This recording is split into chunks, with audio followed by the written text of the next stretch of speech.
Hello, friends. How are you doing? Oh my gosh, I'm realizing. There. Okay. Had the beanie a little askew. It's always hard when things are mirrored. Okay. We're good. We're good. We're here. Hello. Happy Thursday. I hope you all are doing well.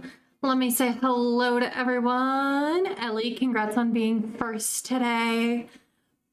Pinky S. Badger, welcome in as well. Peach, thank you so much for the lurk. Gold Dust, I hope you sleep well, love. Thank you for stopping by and saying hi. Let's see, who else? Tally, welcome in. Thank you for collecting your daily blankets. Askew is a fun word. I agree. It is a very fun word. But my Sims game is unfortunately still fairly glitched. I'm still working through the process, but I figured it was better to stream something than nothing. So why don't we just continue where we left off last night and play Dawn of Man? I thought you guys might prefer that to me canceling stream. If I'm wrong, let me know. I'll end stream now and just go work on trying to figure out the Sims issue that I will otherwise work on tomorrow night or Saturday morning. But like I said, I figured you guys might prefer that I stream something rather than nothing. Aw, thank you, S. I appreciate it. Funny thing, so I was driving home from work today, and I ended up at a standstill because there was an accident, a fairly bad one. And I tried to send like a couple texts to like my family chat, just kind of saying, oh, by the way, right over in this area, there was an accident. It looks pretty bad. Unfortunately, the only one of my messages that made it through was just bad accident. My father understandably panicked and was like, where are you? How are you okay? Can I pick you up? And then I was like, oh no, it wasn't me. I wasn't the one in an accident. And I explained my signal was bad in the area that like the accident happened. And so unfortunately it caused a bit of a accidental scare for my family. I feel very bad about that. Oh, you were really enjoying Dawn of Man, Tally? That makes me happy. Oh, okay. So on S's side, they came in, because if you guys didn't know, S is my sibling in real life. And so for S thankfully got all the messages, just a little delayed. But my father apparently did not. And so my poor father was very scared for me for a brief moment when he got that message, which I felt really bad about. But, you know, sometimes these things happen and technology just tries to sabotage us. It is a fact. It is a fact. I love that Raffi has decided his favorite place to hang out in this room is the backrest of that chair. Leo is currently on top of my computer tower, which he's not supposed to be on. But he's all, you know, he will just jump back up every time I take him off.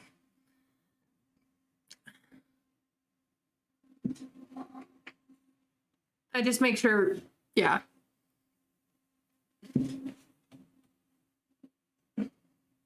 I know it's warm, but I bought you a heating pad. Kids. All right, but yeah, we are going to continue Dawn of Man tonight. We are entering the Neolithic era after having discovered all the technologies of the Paleolithic era. We're going to learn how to build sledges. We're hunting with dogs now. We are going to start being able to collect grains and make pottery and all sorts of fun stuff. So, I am being cat right now. Exactly. That is precisely. Let me just... Yeah, okay. Let's get in.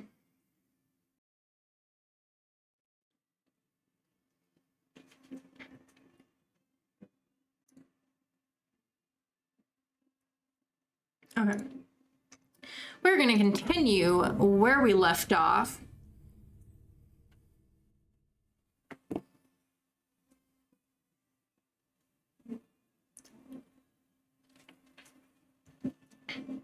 Technically, the Celtic music is a little, well, is obviously like later in history.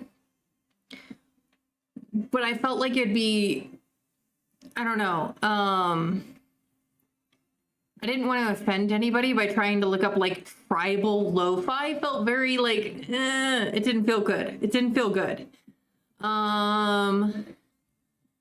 So in the actual soundtrack is not bad. It's just very repetitive. So I figured I'd mix it up. All right, we are back with our crew. We need sledges will be very helpful. First thing we have to research though is pottery. We need 15 tech points to unlock pottery. And as Shrike and I decided in the last episode last night, we've decided Ekebe, which is the name of our village, worships bears. So we are a bear worshipping tribe here, and so we won't hunt bears. And we're building a little bit of lore for our people. So if we see a bear, it could be a good or bad omen depending on its traits or health and things like that. You know, a little lore building in the background. I love how they look just hanging out by the fire. Hold on. Something cool about this game is like not just people you can go into camera mode, but you can do it for objects too. Makes it great for getting all sorts of different kinds of screenshots.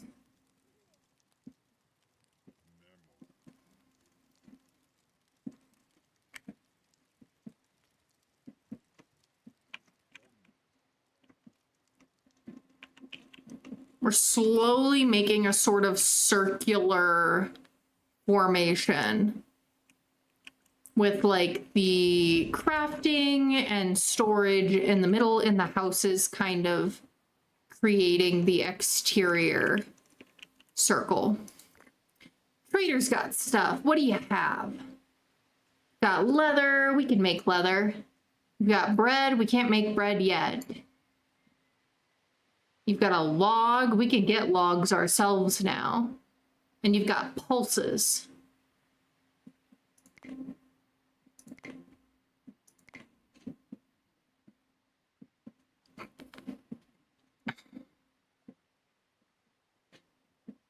Hmm.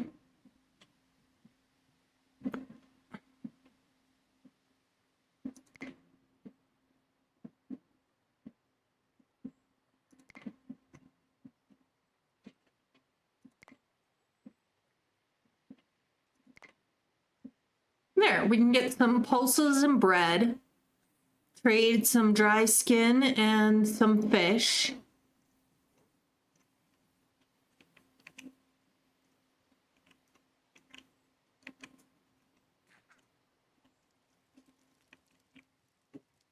They're pretty balanced cask-wise at the moment. We have a population of 12 people.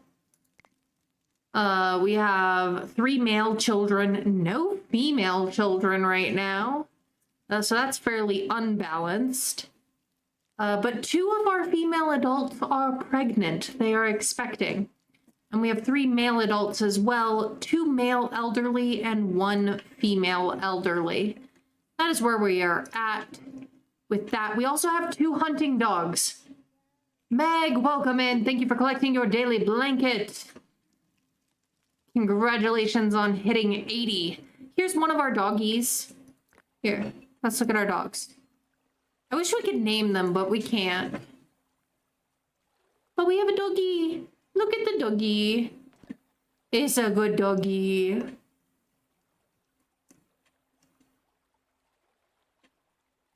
Look at the good doggy. I love animals. Look, you can see the other one too. They're just chilling out by the lake here, which we love for them.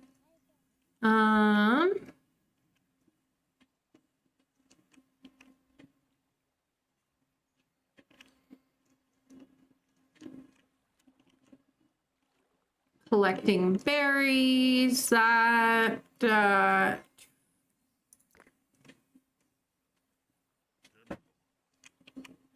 how you guys doing on materials? I don't think there's anything we can really build. Uh-oh, uh-oh, uh-oh.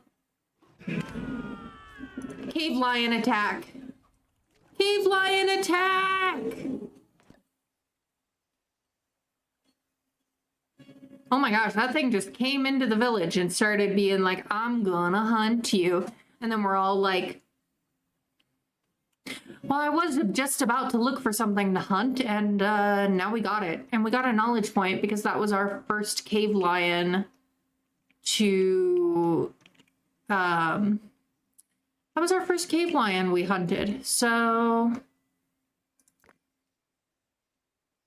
poor Karkle got a little injured. He'll be fine. He'll be fine. It is only a flesh wound. Collect. Make sure they collect plenty of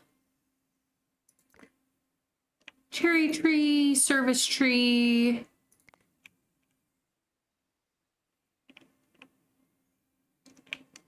Type things.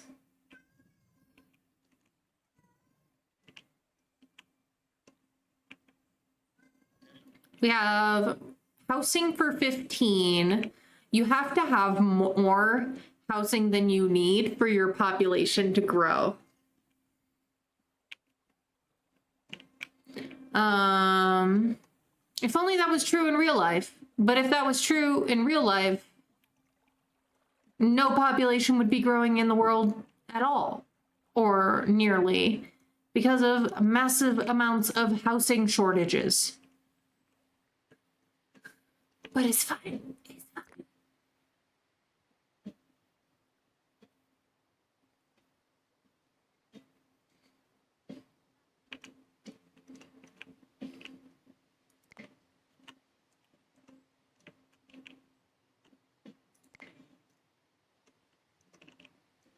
We're just chilling. We're collecting fruit.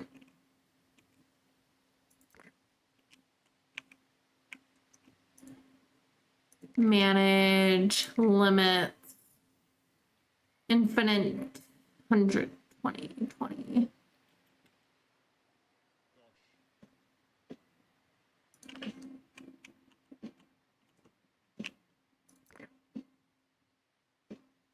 We do have both a male and a female dog. So technically they could populate.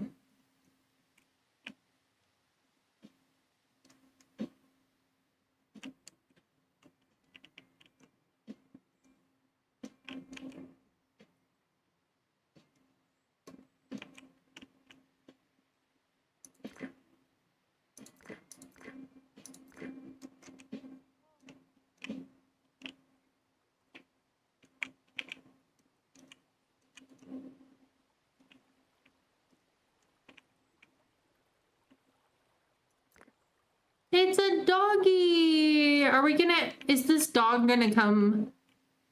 Because this also happens sometimes. Once you've domesticated dogs and stuff, sometimes a random dog will just like join your village. Sees the other dogs having a good time and is like, yeah, that's not our dog. That's just a random dog that sees, no, come back. Maybe it's not. Maybe we did domesticate 3. I thought we only domesticated 2.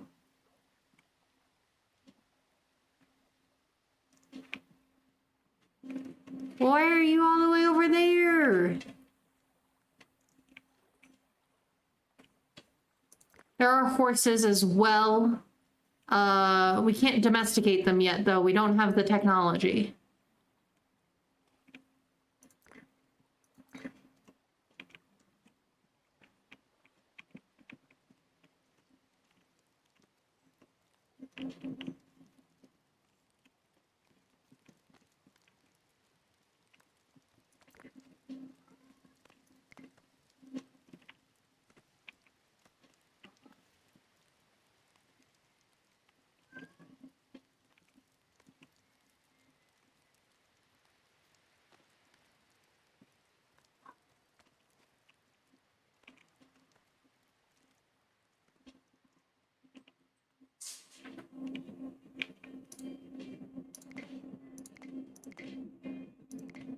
We're at 2 technology points currently.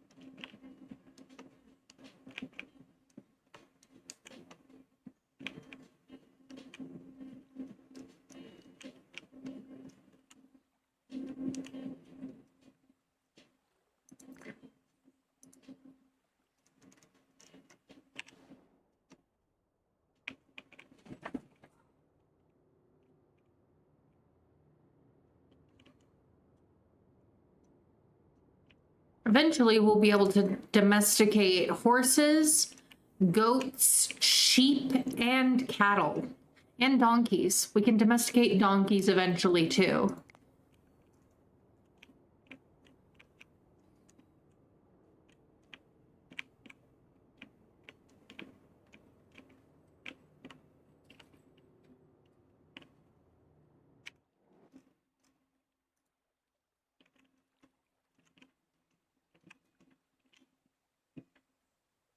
Ray, welcome in, love. Thank you for collecting your daily blanket. How are you doing? Megs, welcome in. Thank you for collecting your daily blanket.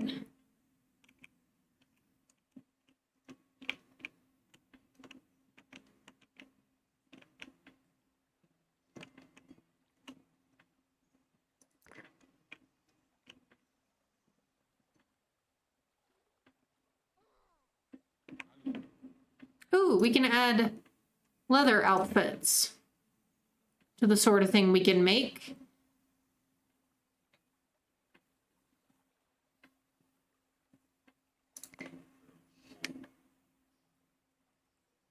I'm good. I'm currently playing Dawn of Man, Megs. Unfortunately, my Sims game is fairly glitched at the moment, and I haven't been able to figure out why exactly just yet.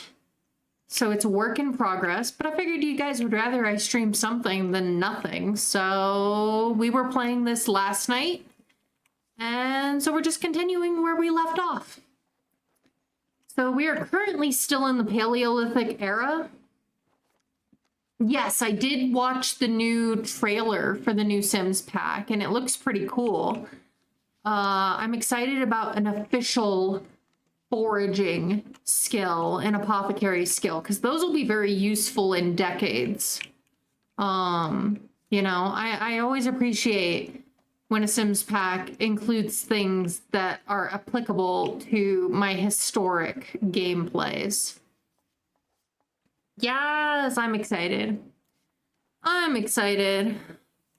I had to set aside a little extra money for that, but I worked I'm working overtime this week. So I should be able to do that without any issue. Oh my gosh, the sacred bears with twin cubs. This is a good omen. We decided last night in our little village of Ekebe that we worship bears. In this house, we worship bears, so we don't hunt bears. And Depending on the traits of the bears that we spot, they could be considered good or bad omens. I'd say a mother bear with 2 healthy cubs is a good omen to our village.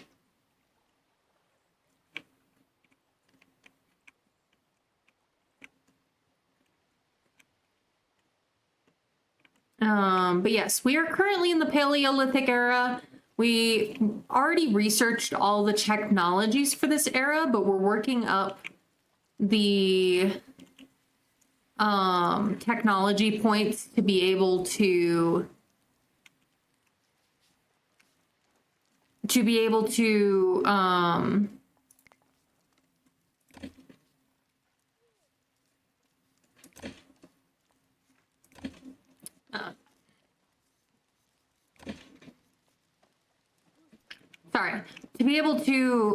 unlock the Mesolithic era, not Neolithic. We're not there yet. We got to get to the middle Stone Age before we can do that. It is currently summertime in our little village.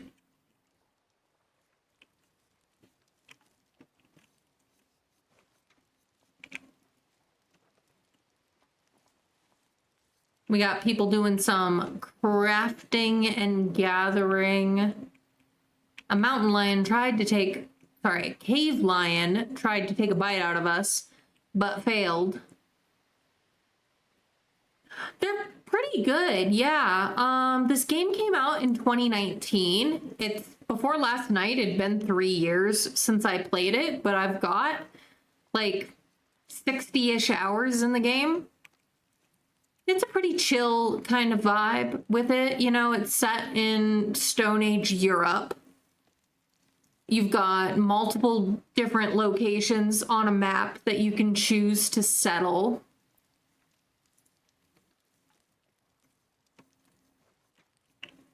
So it's not bad. It's aging well, in my opinion. You know, you've got all the historic fauna, cave bears, cave lions, megaloceros, mammoths. We haven't spotted any yet, but they're going to be around. Woolly rhinos are around.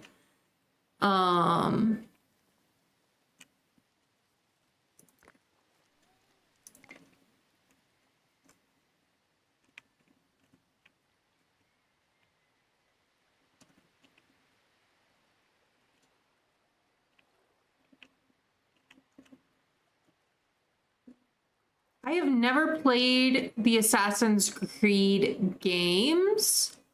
I am interested in playing them eventually.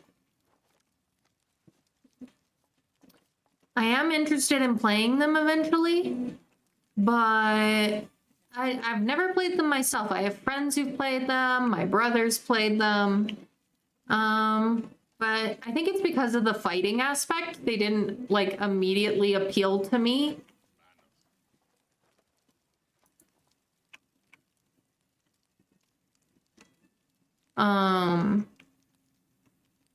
I can do fighting games, but they're usually not my first choice for relaxation. I'm more of a cozy game girl, but I do play fighting style games sometimes. It just kind of depends on what I'm in the mood for. I do love a good story-driven game. Usually that's what gets me to play a game that has fighting in it. Ooh, wolf attack. What? Not, you can't attack us if we hunt you first. Don't be attacking our kids. Who are you gonna attack? You're gonna attack Gorgle? It's like, guys, hello? Old wolf coming in. Are you gonna attack our kid? Who are you gonna attack? Oh. All right, well, we got him. A little injured, but nobody died. Usually it's the story that drives me into a game that has fighting, not the fighting aspect, if that makes sense. Um,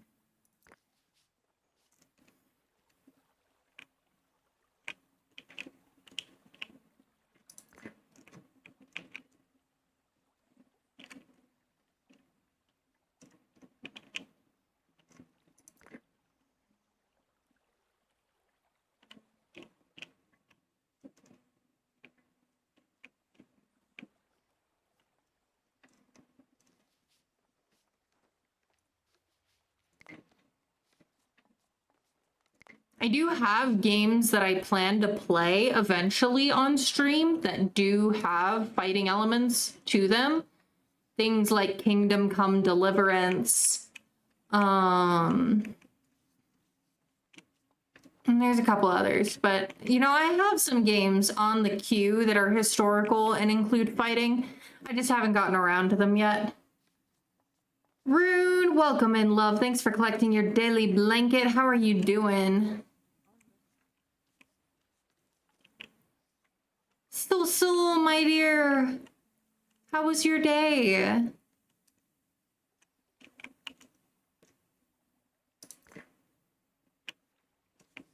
Oh, it's a pear tree? Hold up, cancel.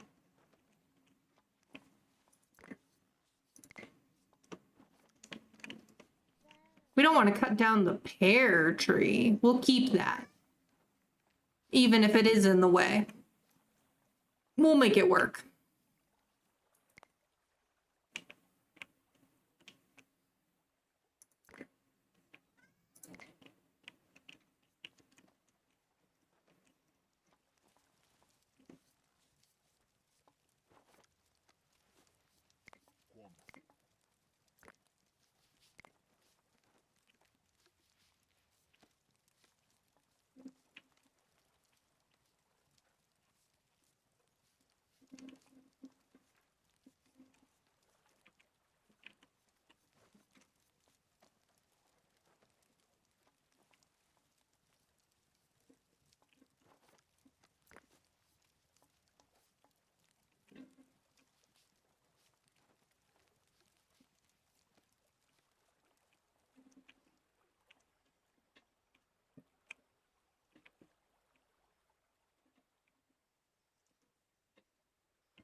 Donkeys, goats,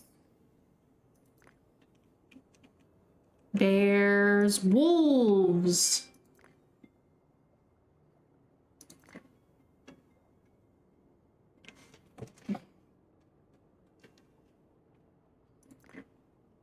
We can domesticate the doggies. If we take out the other wolves.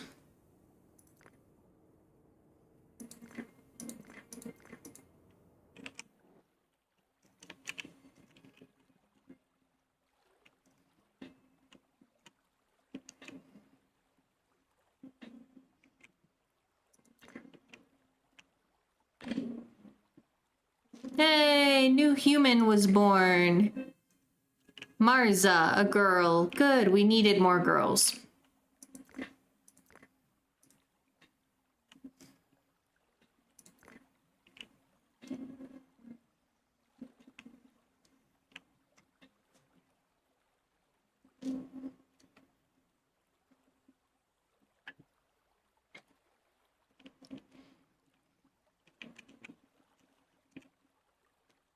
It is now autumn.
Oh no, an injured bear. That is a bad omen.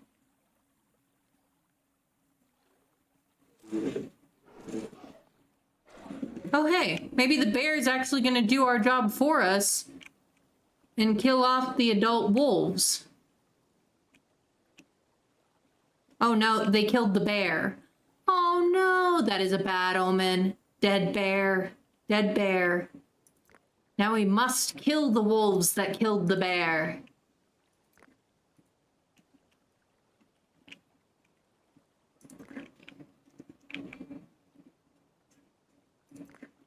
Ooh, there's a boar too. All sorts of good things to hunt this autumn.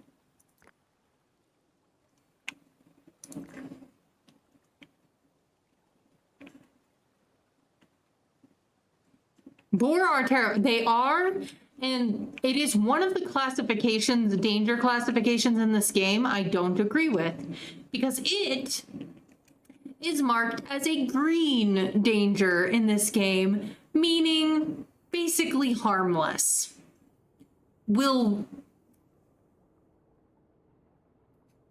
Which doesn't. It is like the only one that I know for sure. I'm like, that's not right. That is not correct. You know, when you have like bears and wolves are red and stuff, it's like that makes sense. When you have like deer are mostly green and goats are mostly green, and it's like those make sense. But then you have a boar and you make it green. I'm like, it should at least be yellow. It should at least be yellow or orange on the danger scale. It shouldn't be green.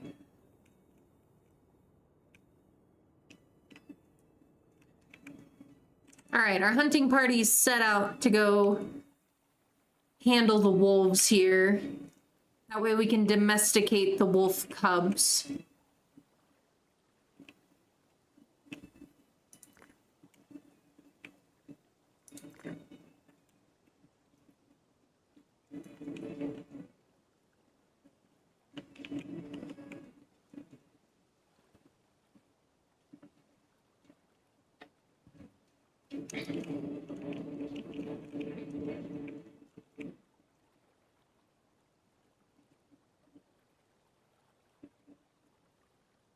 Why is my hunter sad? Probably because they were like carrying something really heavy. That's usually the thing that makes them sad fast. If they're carrying something really, really heavy without like a sledge, or if they're in a storm. All right, success. Now, where did the cubs go? Somebody go domesticate. Go domesticate those wolf cubs.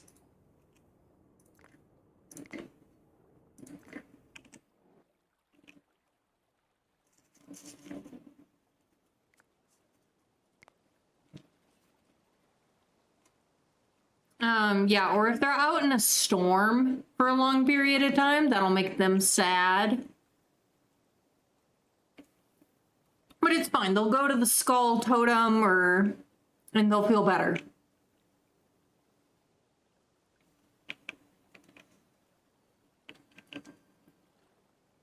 Leo, I don't like you being there.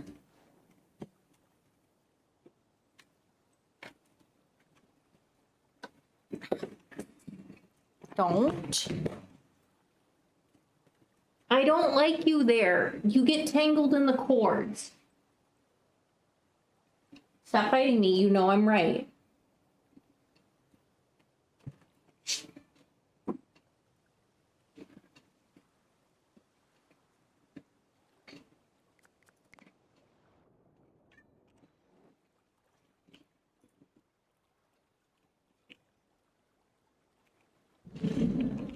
Oh, we're gonna need to build another storage here. Ooh, boar. Somebody hunt that.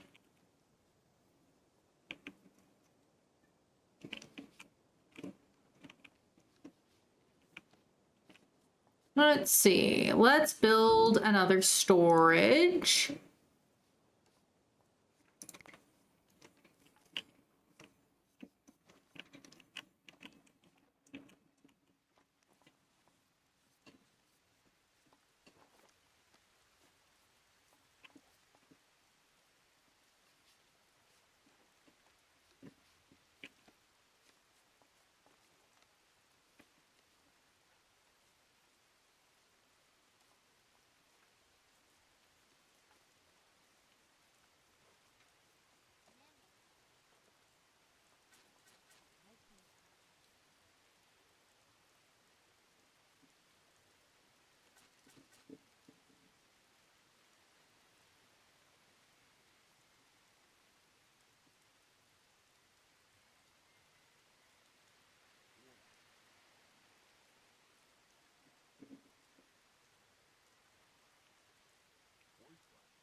Where should I put it?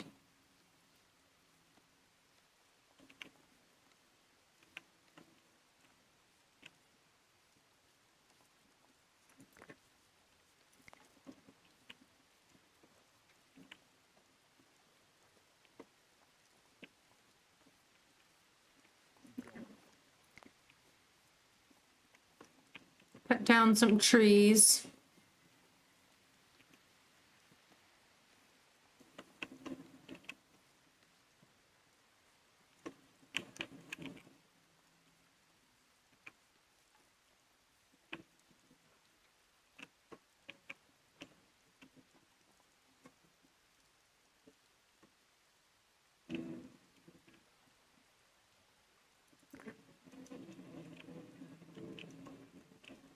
Yay, new doggy.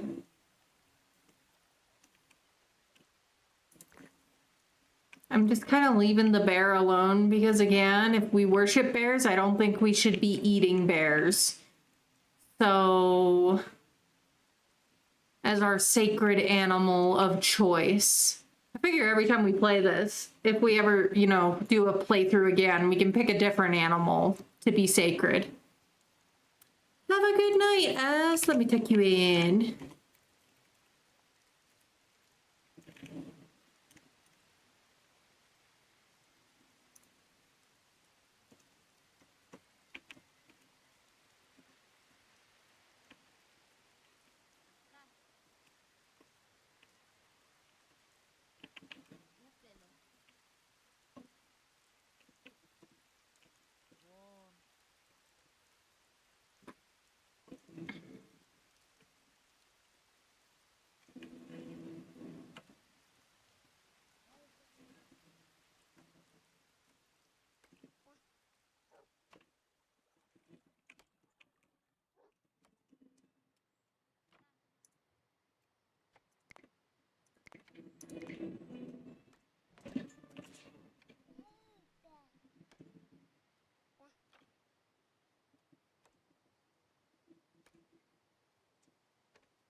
Guess we could go like this.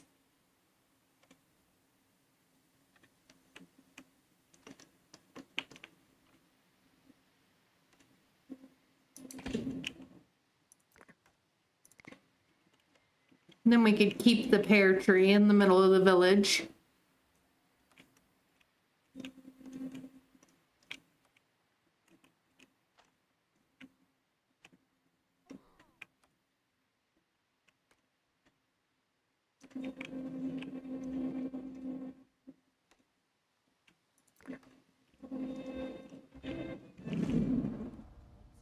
I'm working on it. I know I don't have any storage left. I'm making another storage.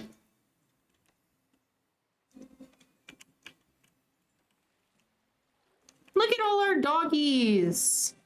I love how they're all hanging out over here by the lake. Got some young ones and adults.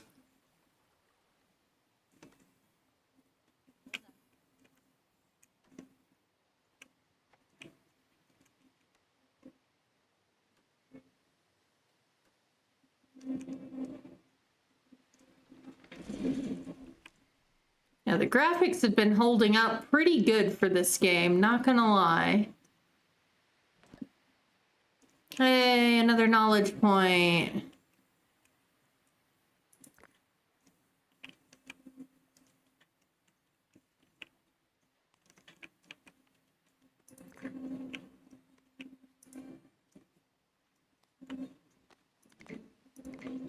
We're at 5. We need 10 more to unlock the Mesolithic era. At which point we'll be able to start like collecting water in jars and stuff. And then they won't have to like always go right to the shore to drink.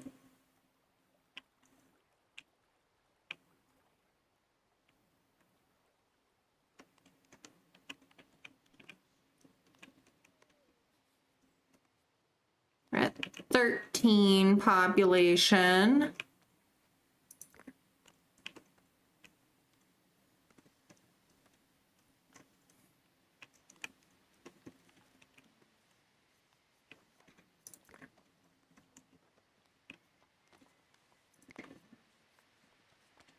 She's so cute with a little leather outfit.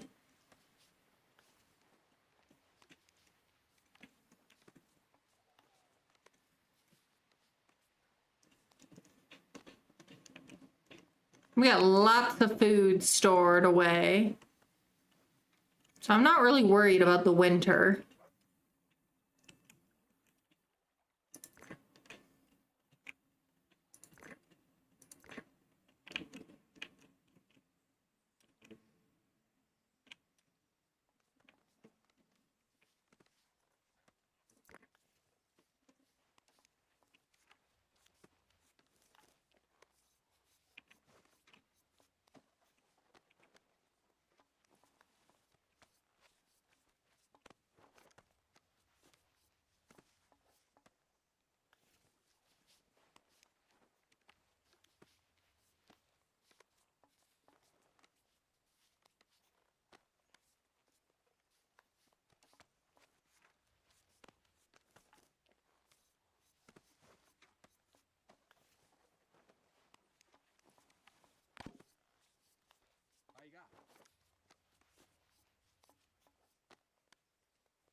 Let's see.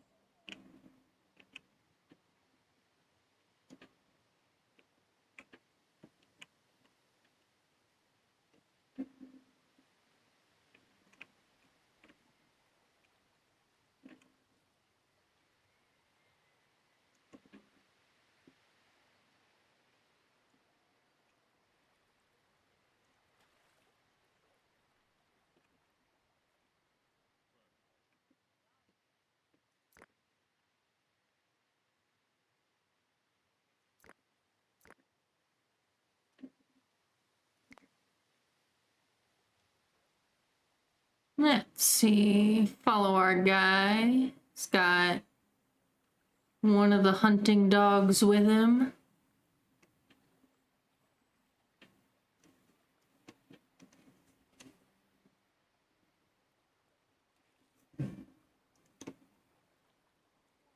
Or, yeah. We got a flint spear.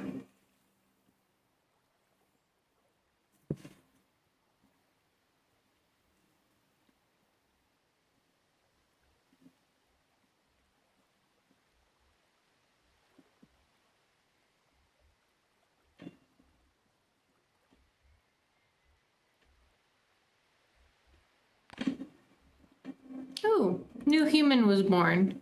Oh my gosh. Mammoths! Holy smokes! Y'all! Mammoths! The herd!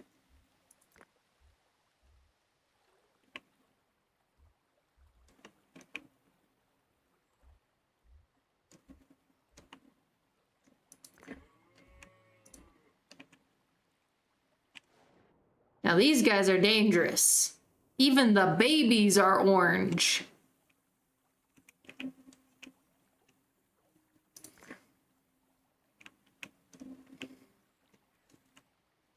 Look at the mammoths!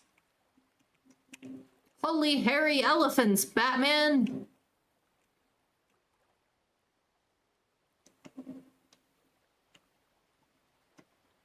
I kind of wish mammoths still exist. They were such cool creatures.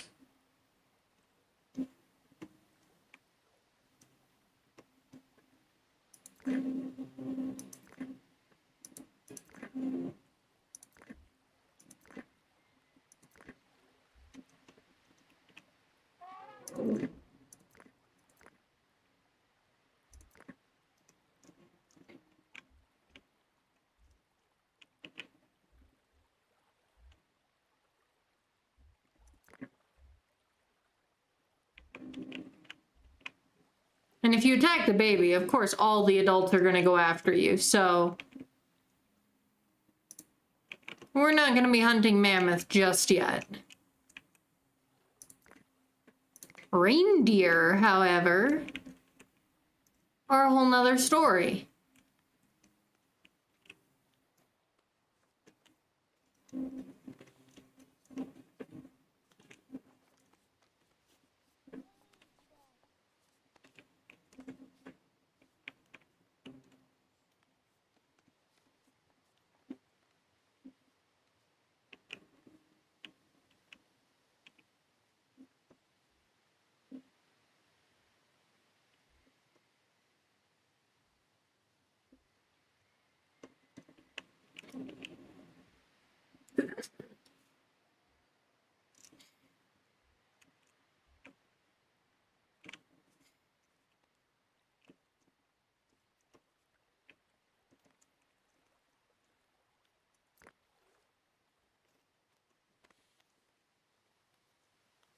We're about to enter winter.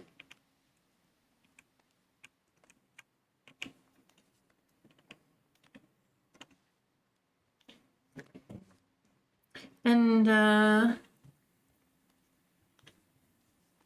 I'm gonna take a break here in a moment while ads run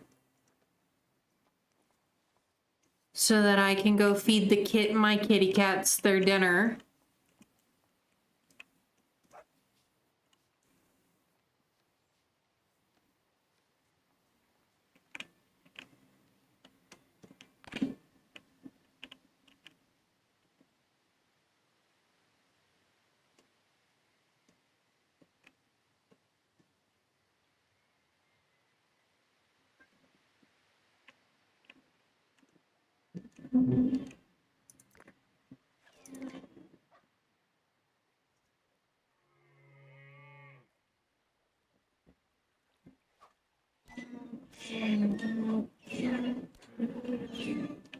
Got it.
I might disallow tools in this. Disallow food in this one. That way we can have one that's just focused on food and just food.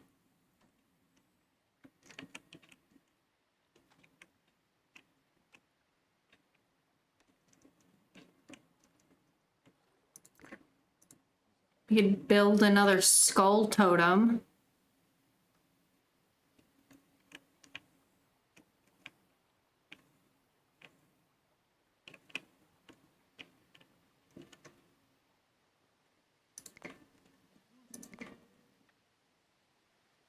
I mean,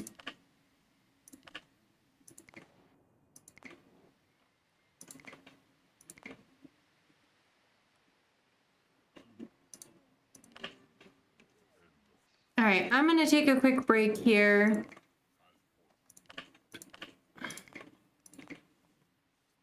And go feed my cats, and I will be back after the ads have run. I will see you in just a couple minutes.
Welcome back from ads. If you had ads, thank you for sticking through them and supporting the channel.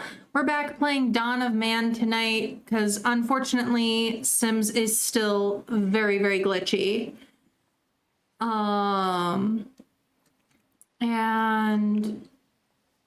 yeah, so we're continuing from last night. We're finishing off the Paleolithic era, working to get enough tech points to unlock pottery, which is the skill that will unlock the Mesolithic era.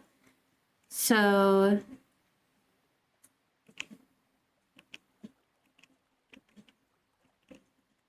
yeah, that's what we're doing. That's how we're hanging out tonight. I'm here to chat if anybody wants to talk about their day or their thoughts.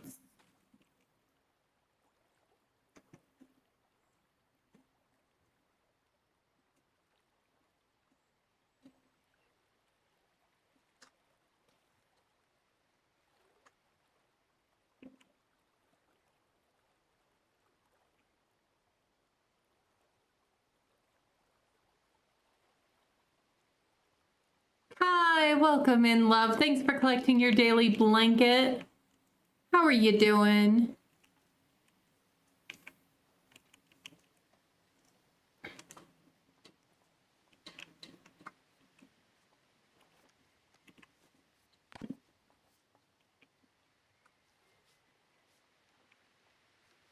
Sledges are going to be one of the first things that I research after pottery.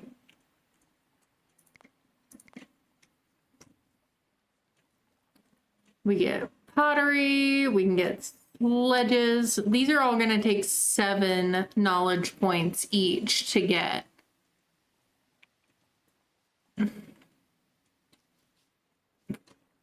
Let's see. Got another knowledge point there. Spoon, welcome in, darling. How are you doing? Thank you for collecting your daily blanket. We have mammoths over here. Mammoths! I don't think we have a big enough population to be going after mammoths just yet. We should build another house, though.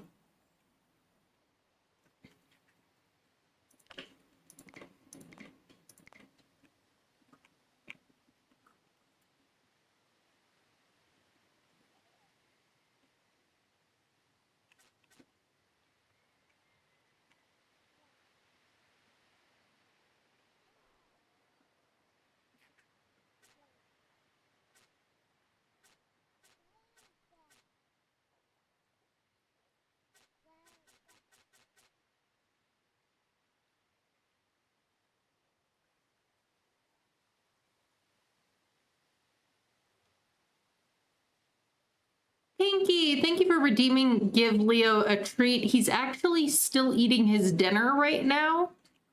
So if you don't mind waiting for a couple minutes while he finishes eating his dinner first, we can do that. Oh, I'm sorry you're starting to get a migraine, Kai. I hope it gets better.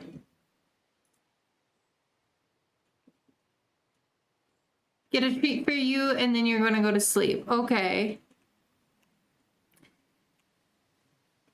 I'm keeping an ear out for him to be done. He should come. He usually comes and says hi to me after he finishes eating.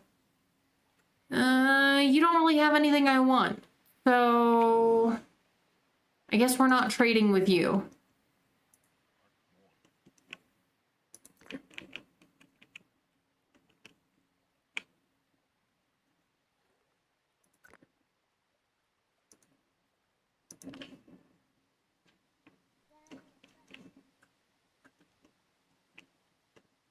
I still need to add Raffi's specific treat. Do you want it to be just to Leo, just to Raffi, or do you want it split between the two of them? I'll probably just give them like a little treat each. If you want, I can give them both a greenie.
I'm gonna need to move those storages before much longer, I think.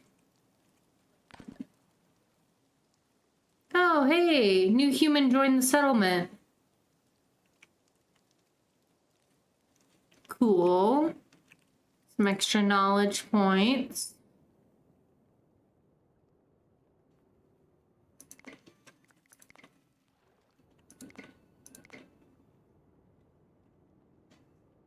I need 6 more.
Hmm.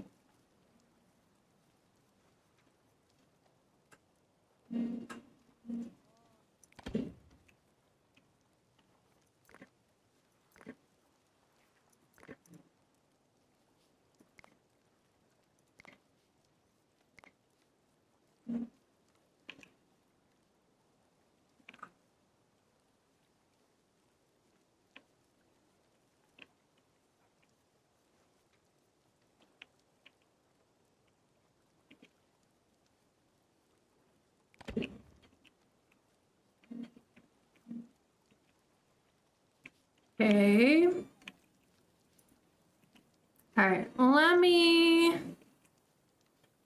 see if the kitty cats are ready. You guys done? Abby, where you at? Where you at?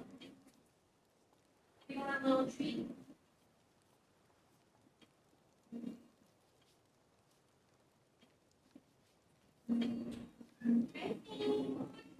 Treat boy? Guess you're always hungry. Come here.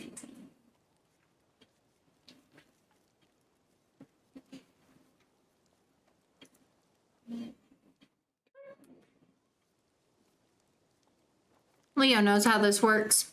Come on up. Up. Yes, good boy.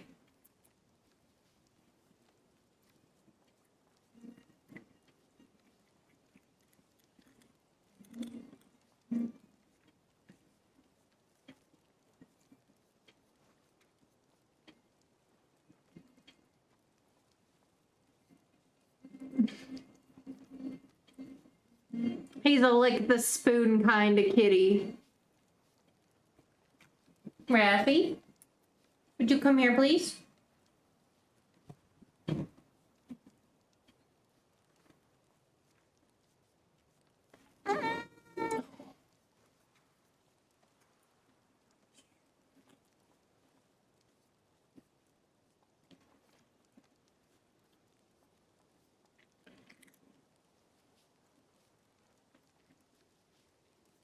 Good boy. Tasty? Yummy? Thank you, Pinky. There we go.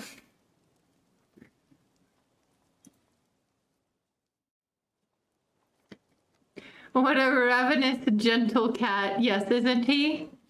Raffi is always... He thinks he's always hungry. He's not, I promise. I feed him frequently. But, in his opinion, he never gets enough. So... You need a sleepy now? No worries. Let's tuck you in.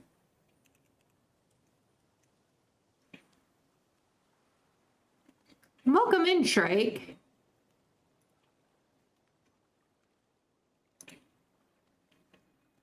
There we go.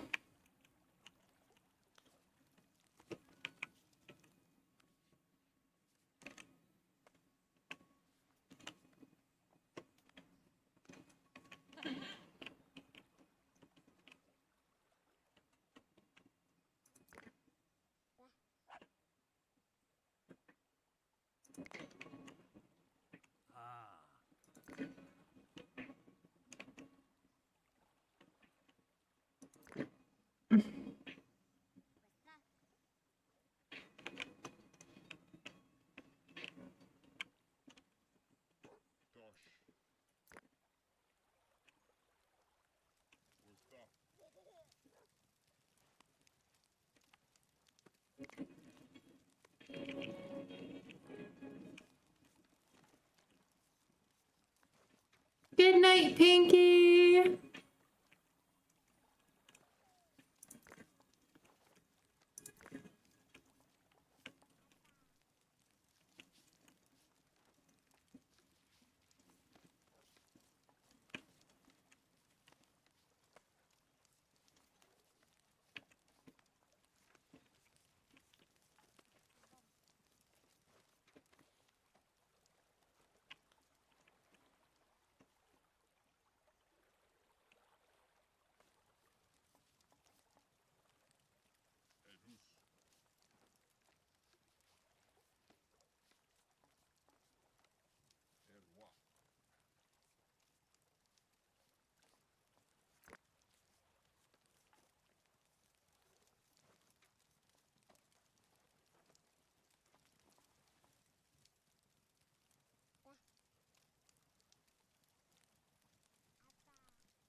I'm like ruining their morale by making them carry a bunch of heavy things without a skid.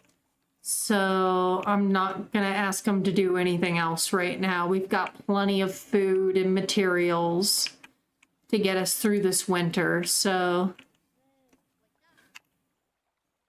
just let them finish moving the storages because I wanted to move them out of this spot.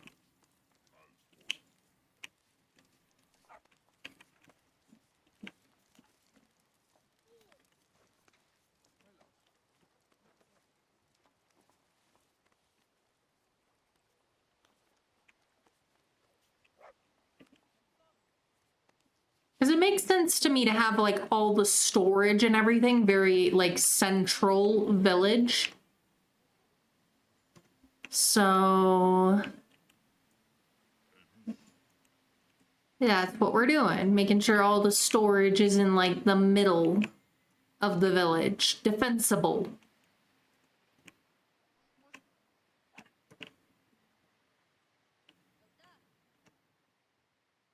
But then they can have some time to, like, go worship at the skull pole to make themselves feel better.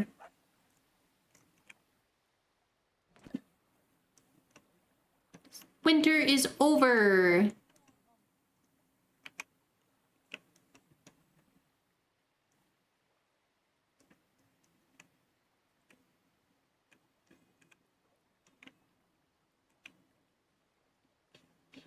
I think the transitions between the seasons are really pretty, personally. Oh, there's a whole thing of Elko right next to our village.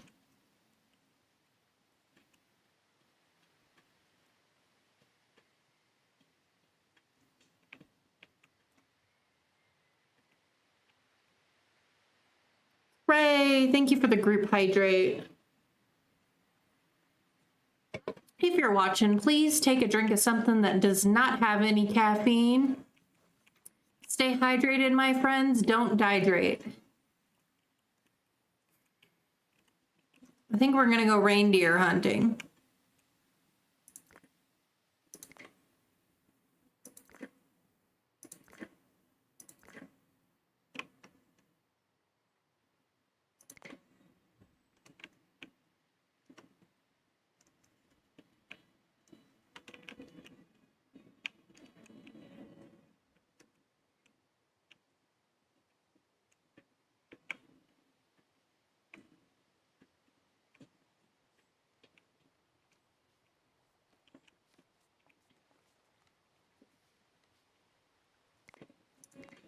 We're at 10. We need 5 more tech points to enter the Mesolithic era.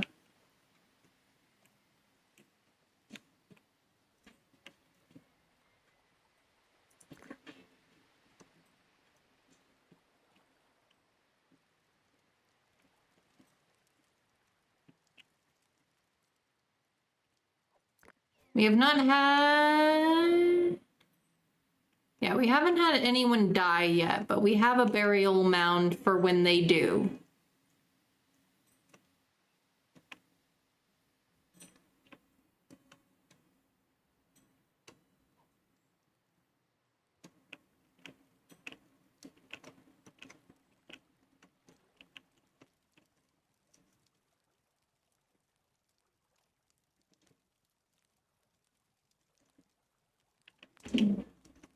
Aww. What do you mean it escaped? It's literally right next to our village. It escaped? I don't think so. It became more huntable. We won't have to go as far. It's literally right next to the village.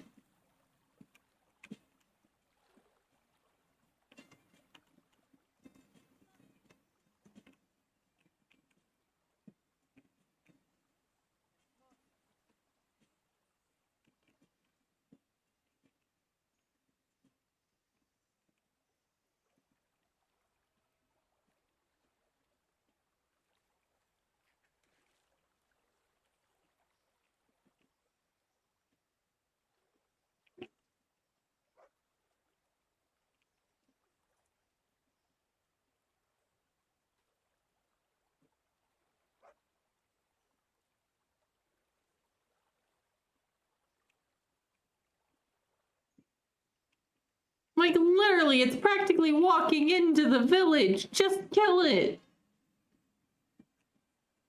It is literally walked into the center of the village now.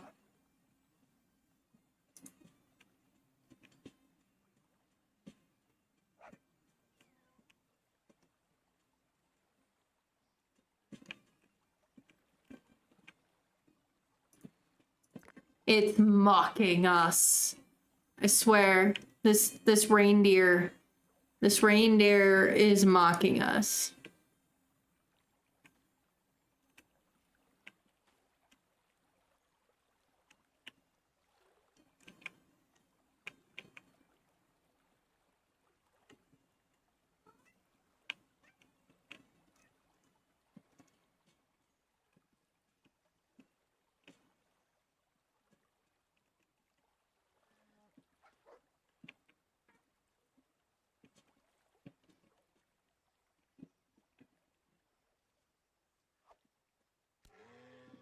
There we go.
Look at our population.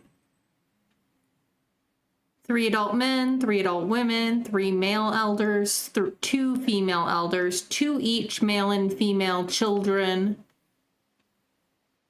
Parkour master Leo, yeah. He is. He is that. Let's see. Prestige, we're at 40 of a maximum 1,000. It's basically how well known our settlement is. The higher our prestige is, it affects immigration and trader arrival frequency. But it's based on population, buildings, and technology. Welfare is 82%. Pretty good. Food surplus. In health. So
well, there's some boar over here. These are another thing that we'll eventually be able to domesticate and have pigs.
All sorts of mammoths at this lake. Holy smokes, you got like 2 herds of mammoths over here.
Oh, Jargup has died, Mr. Bald Spot. He has died of old age.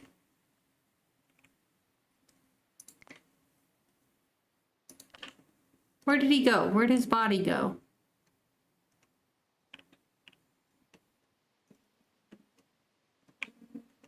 Jargub, don't worry, man. We're gonna give you a nice proper burial. No, your favorite bald spot, man. It was his time. I can't find him. He's somewhere. He's gonna be buried, though. We have a nice burial mound waiting for him.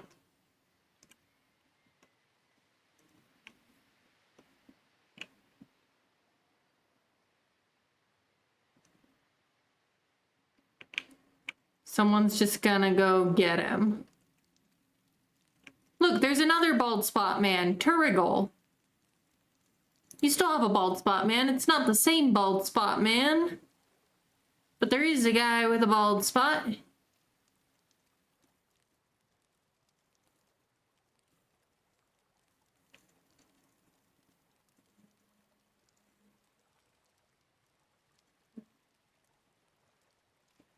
He's less shiny. Fair.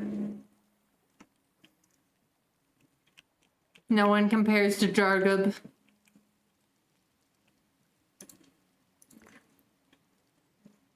Let me see if I can find...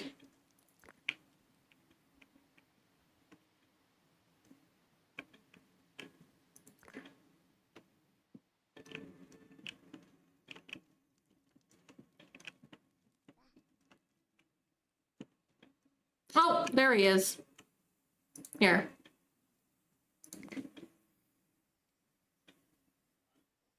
Shall the shiniest bald spot king be raised to the bear gods in peace? Yes, that is the goal. So yes, we've retrieved his body.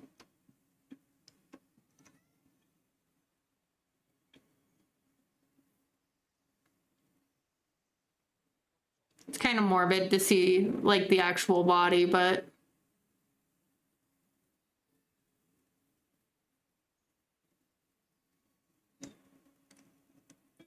Our dude's gonna give him a right proper burial.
There.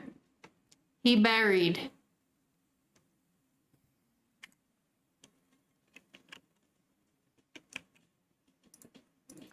See?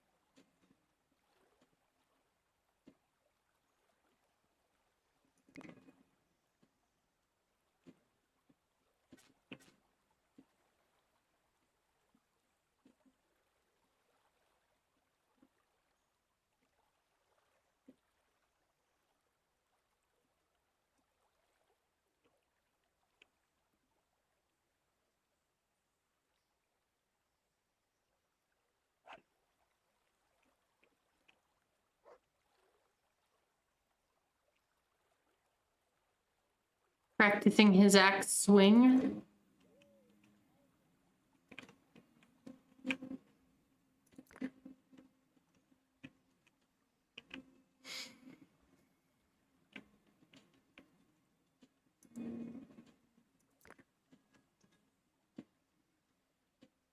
Oh, you're fine, Kai.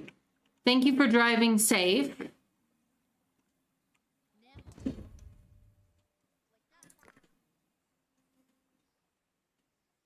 Hmm. You don't really have anything I need.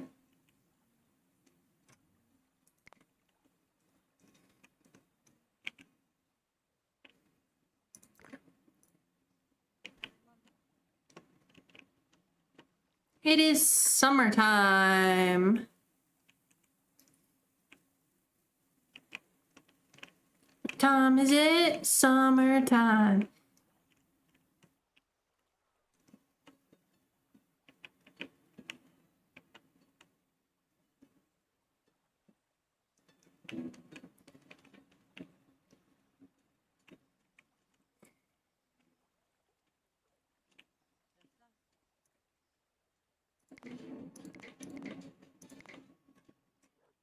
Three more tech points needed.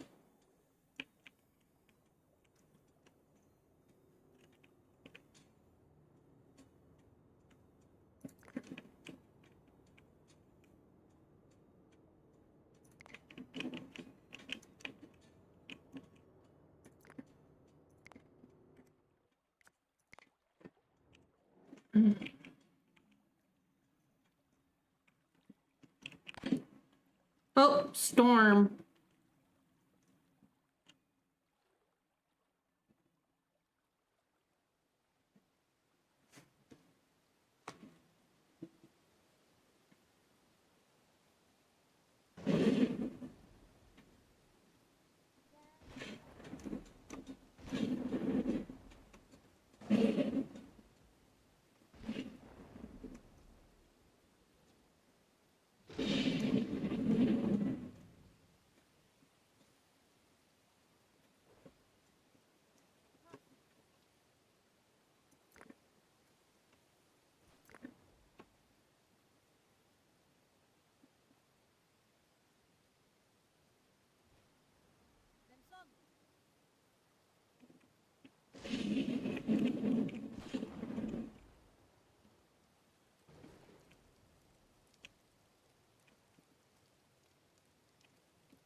Let's pick somebody to follow.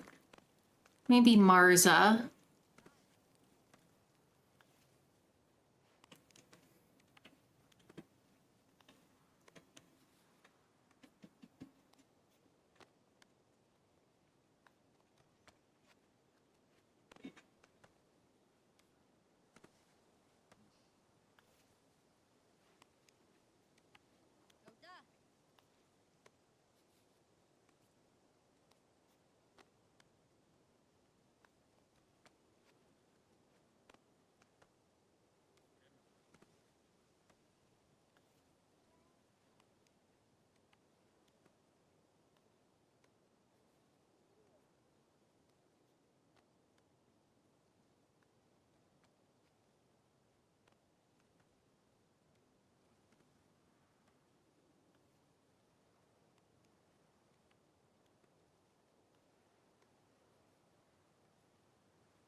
I like her headband with like the little. I'm thinking that's probably like bone beads. I think it's cute.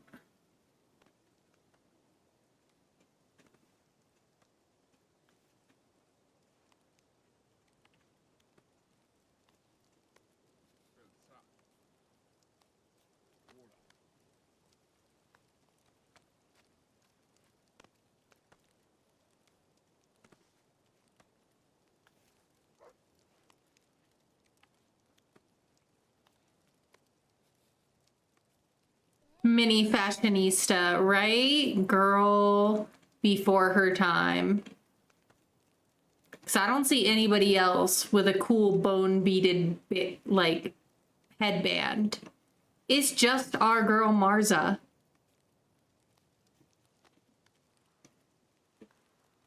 We could follow her for a while, watch her grow up a little. The village is pretty self-sustaining at the moment.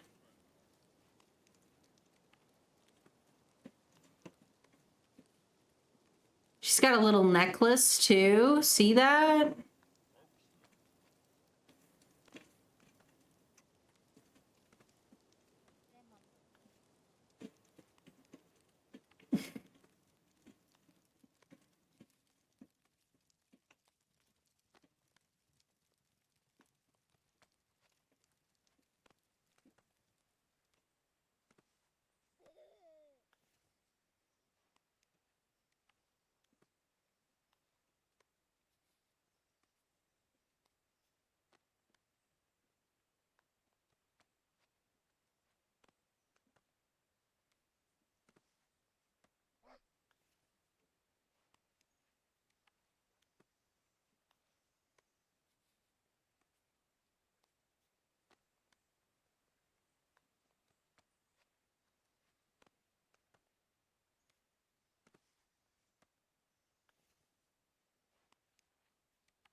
Wonder if she, like I said, she's like the only one I saw. Oh, she went to sleep. She's sleeping, so we don't get to follow her.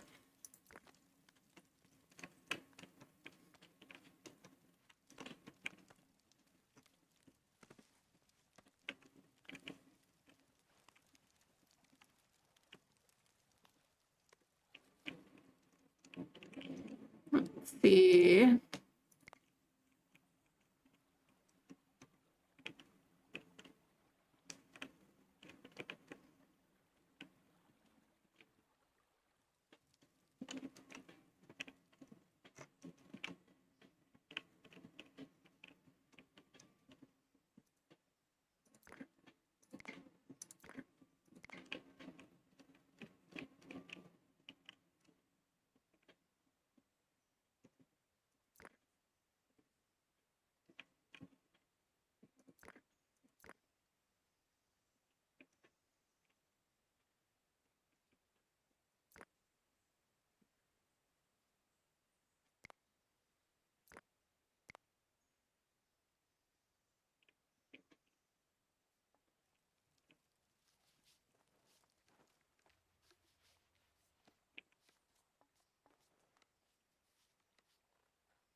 Oh, hey, Mars is up.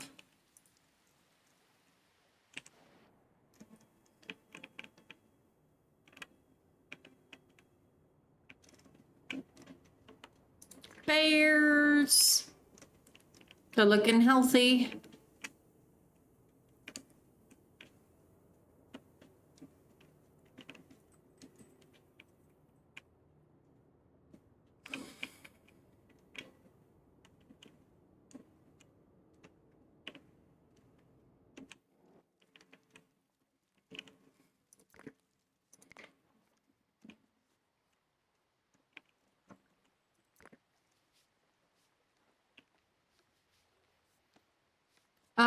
There's a lot of different kind of animals, and it does change over the eras as some animals go extinct.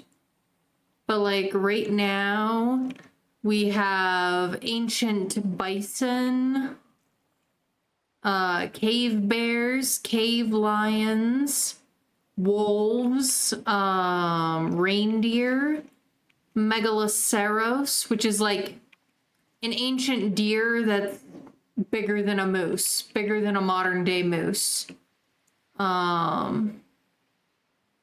Mammoth, woolly rhino,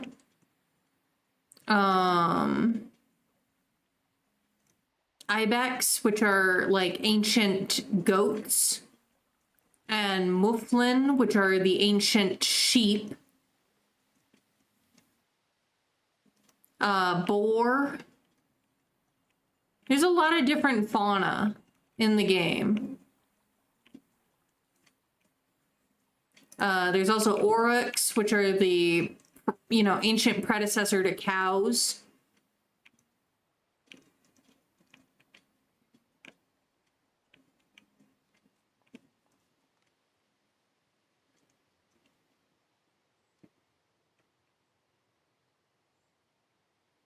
I think saber-toothed lions become a thing at some point. Maybe in the next era.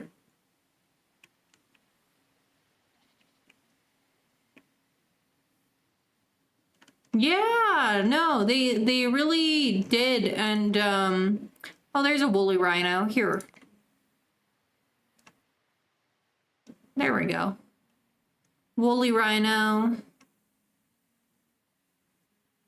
Like a normal rhino, but fluffy and with bigger horns.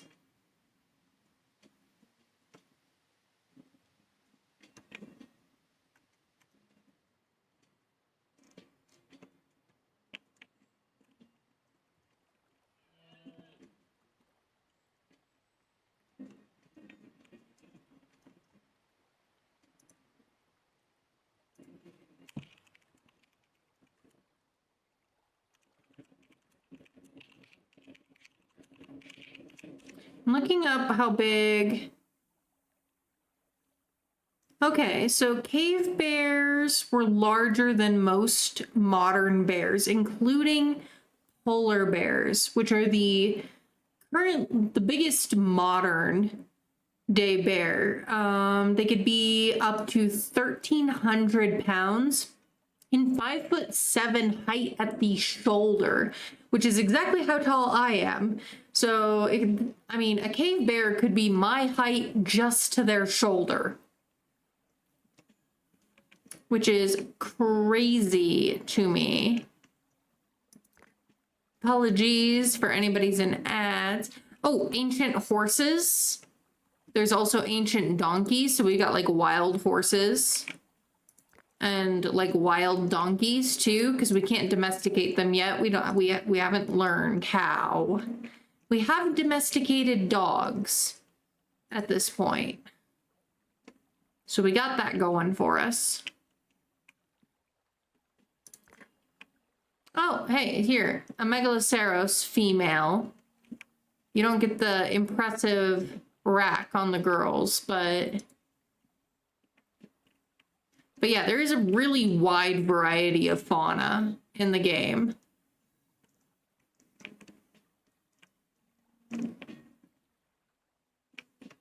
See, I lost track of where I was. Oh, there's the mammoths. Hello, mammoth herd.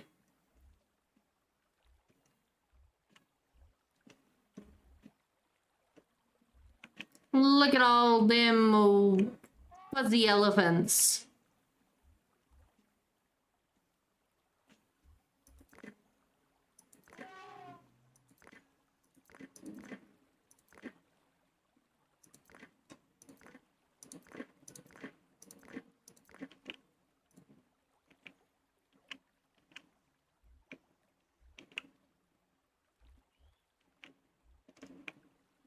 Oh, there's a Megaloceros.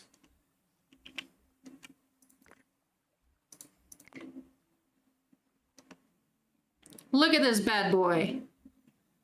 Bigger than a moose. All hail the fuzzy elephants. We actually worship bears. Our village, we decided, worships the bear as their sacred animal. That rack is impressive, isn't it just? I got to see a skeleton of one in Ireland a couple years ago. And it is so big. But yeah, we decided bears are our sacred animal when we played last night. So, you know, next time if we do another village, we can choose a different animal. But we worship bears in this house.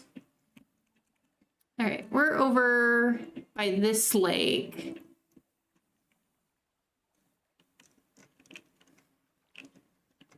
It's almost end of summer.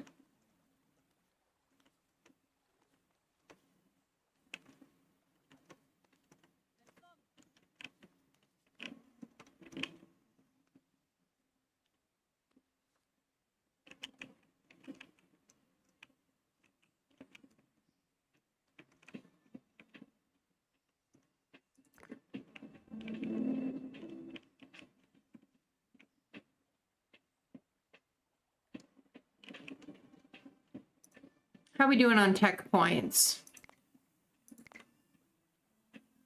3 more still needed to unlock pottery.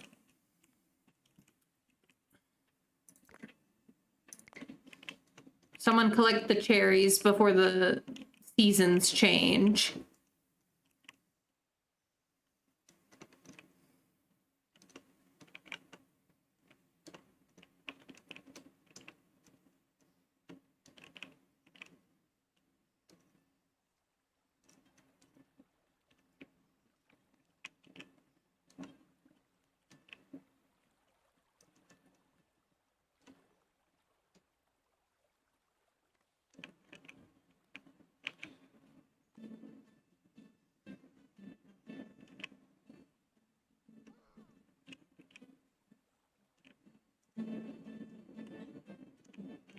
I wonder if it would help if I put another skull pole up.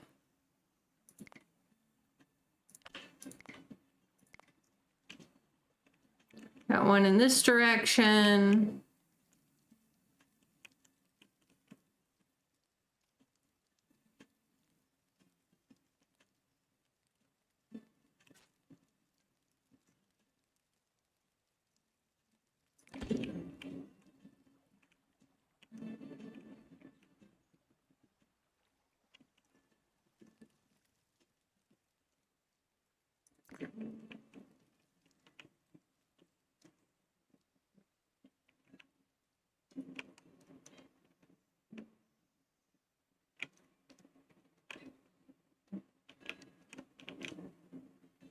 Wait, it's not at the pinnacle of the hill. Let's try that again.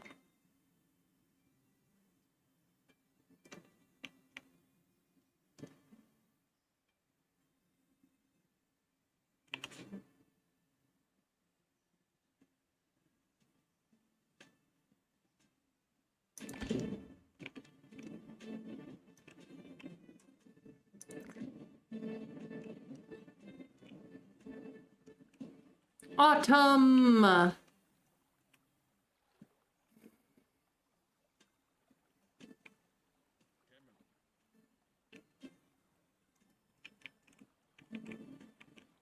yeah, because we decided bears are our sacred animals, we do not hunt bears, ever. Even if we find one dead, we do not butcher it, because we don't eat bear. It would be sacrilegious it would be taboo for us to eat our sacred animal. So we don't eat bear. We'll eat everything else, but not bear.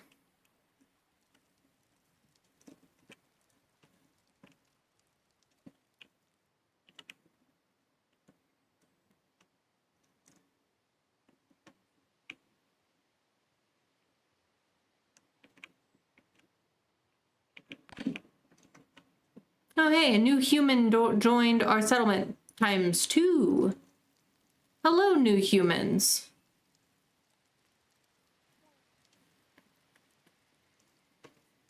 We should probably build another house.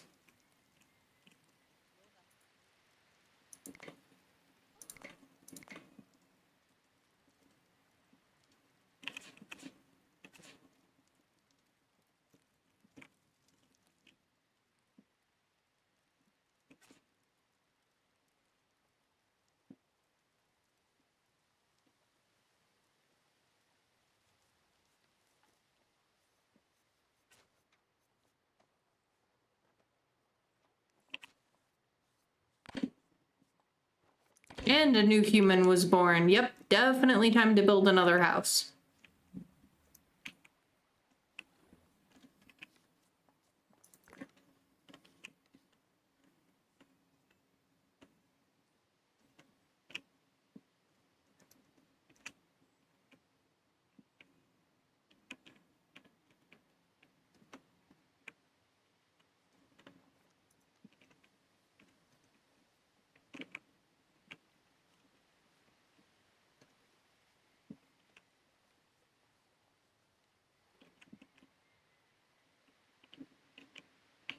Where's Marza? Let's go find Marza, see what she's up to.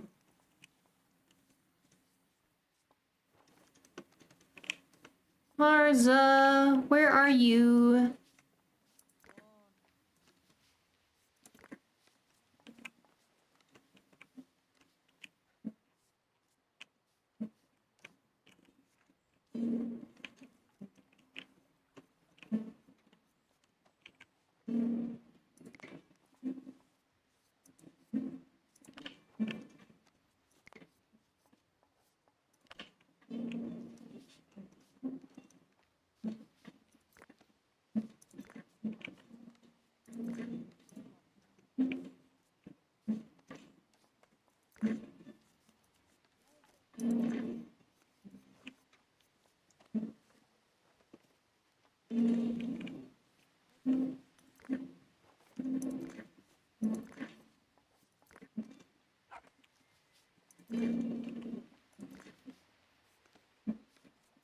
I found her. Oops. I didn't mean to kick you out while you were resting. I'm sorry. I just wanted to follow you.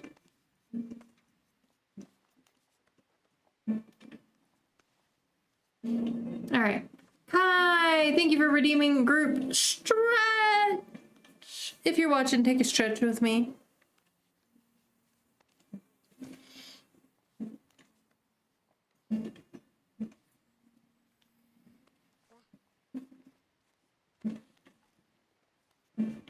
Also, a group stretch twice. And we'll save the game as well. So if you're playing something, save your game.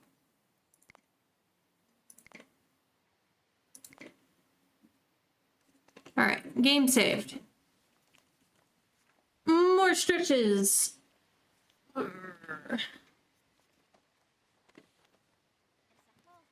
Thank you, Kai. Oh, no worries. It might be on cooldown or something. I don't know. I didn't think I had much of a cooldown on that. Like no more than like 5 minutes, but I'll check it later.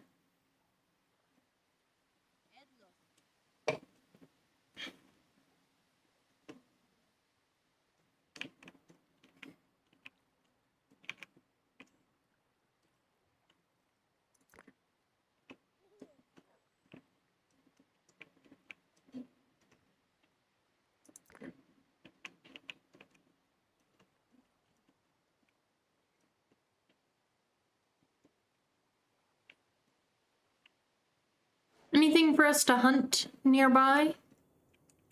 There's a good reindeer herd over here.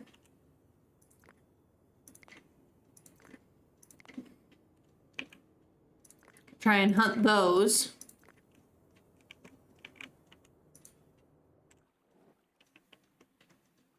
Zappy, welcome and thanks for collecting your daily blanket. Yes, Mars is a little diva. She's got a beautiful bone beaded headband. We stan. Where are you at, Marza? Did she go back to bed? Yeah, she's resting. All right. We'll leave her alone for now.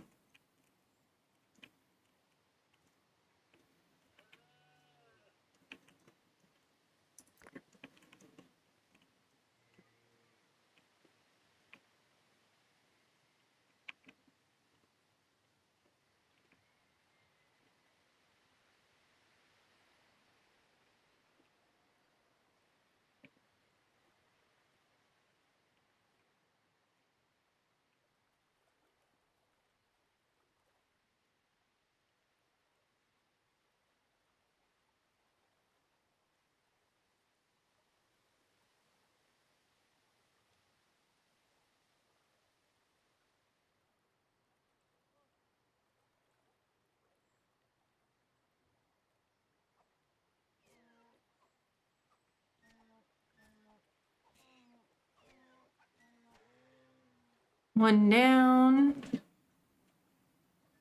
Hey, we got a knowledge point. Couple more of those.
Y'all should try and hunt this bison since it's right next to the village.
Marza.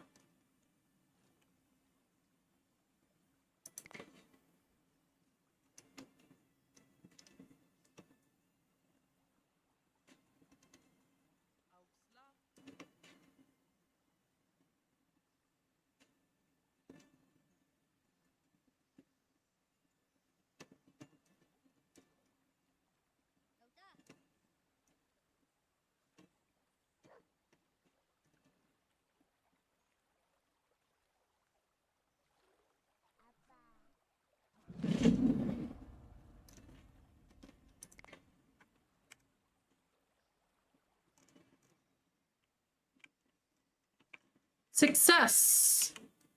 We got the bison.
Sorry, I'm not really chatting very much at the moment.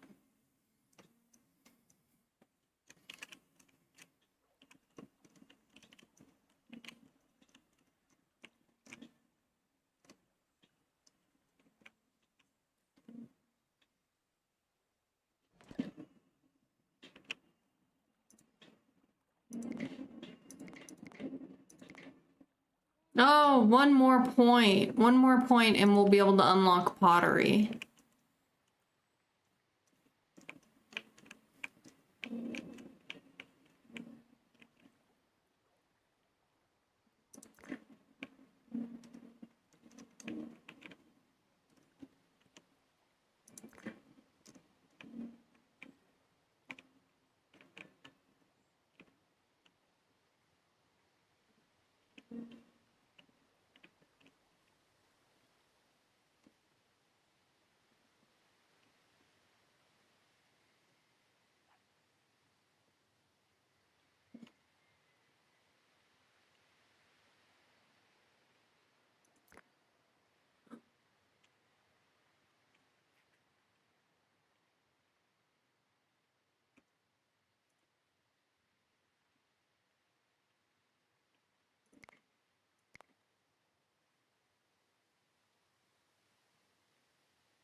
Thank you for the lurk, Kai.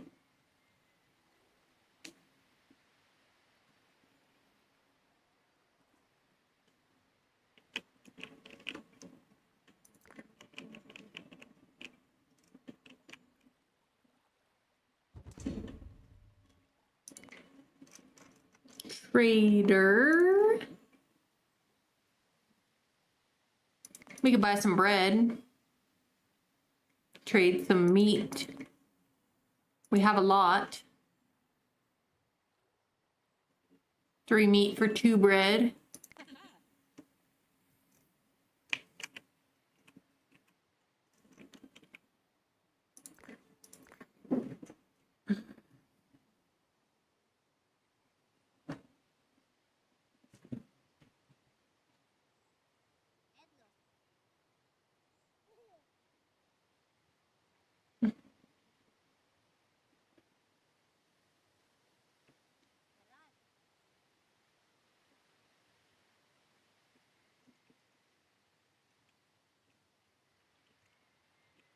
Let's see.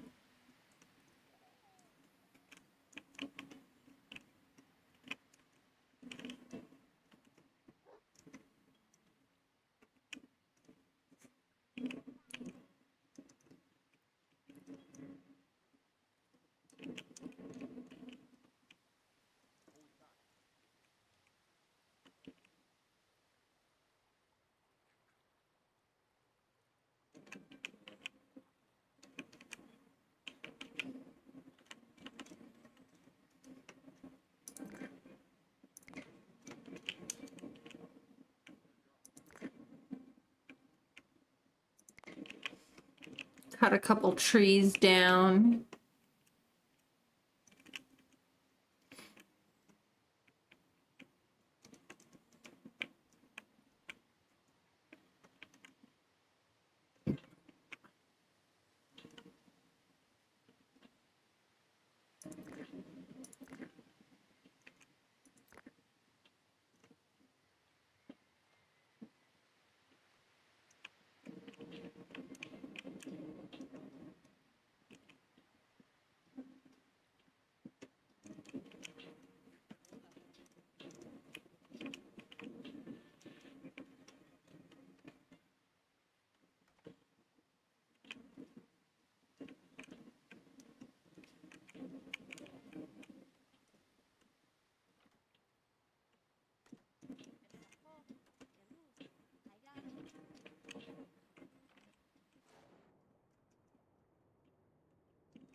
Manage our limits.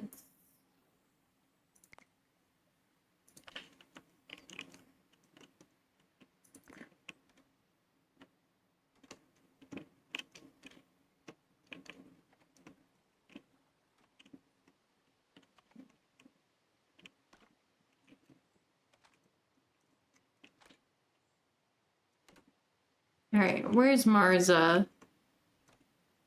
Marza! Where are you?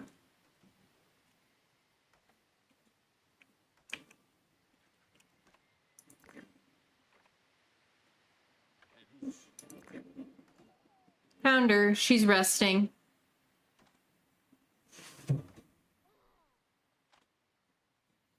She's got main character energy.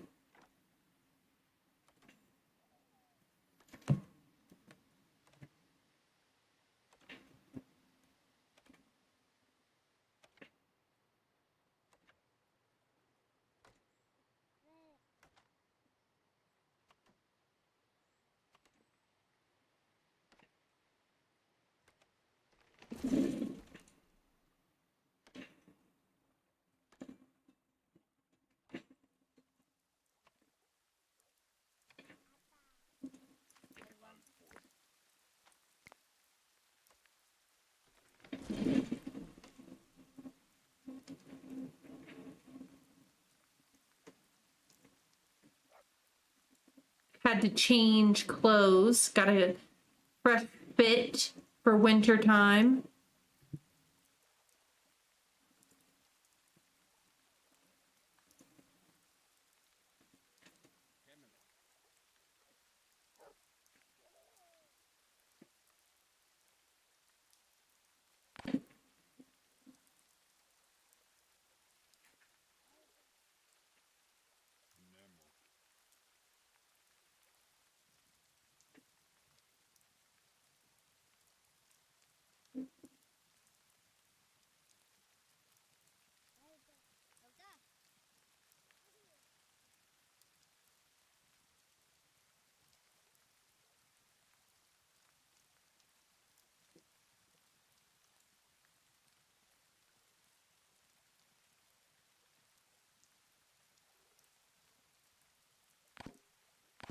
Oh, new human was born.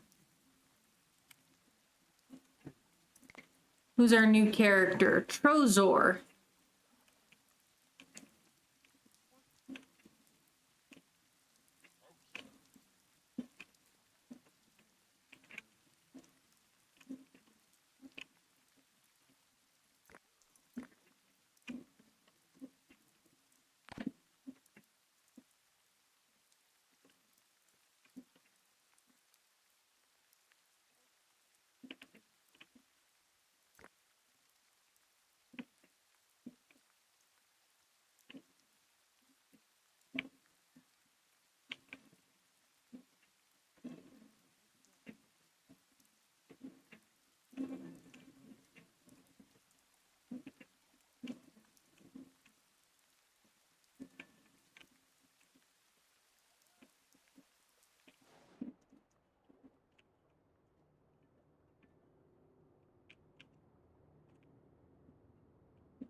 Do a little hunting.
Hey, we got our last bit of knowledge.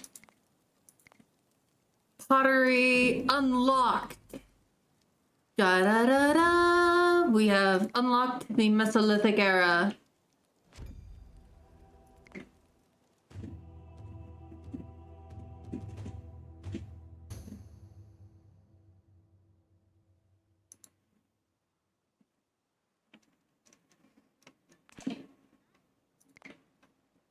All right.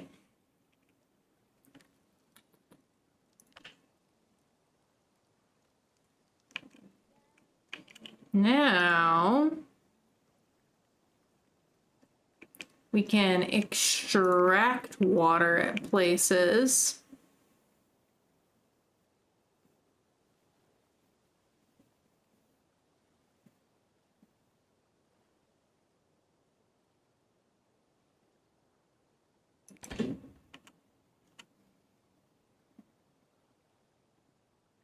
Let's see.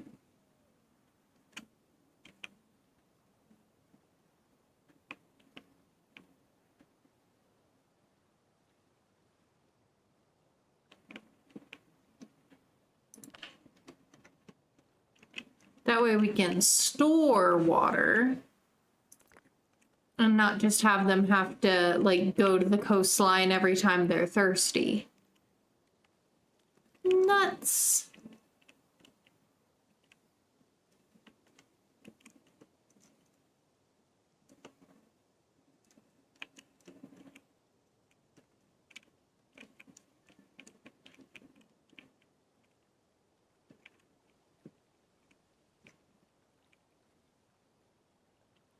We have so many dogs.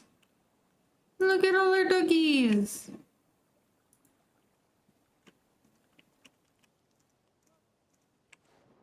All right. Anything worth hunting?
Where's Marza?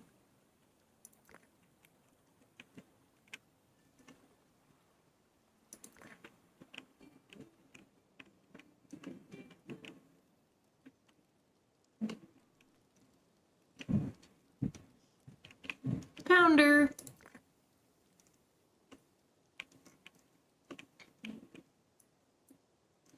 We're halfway through winter now.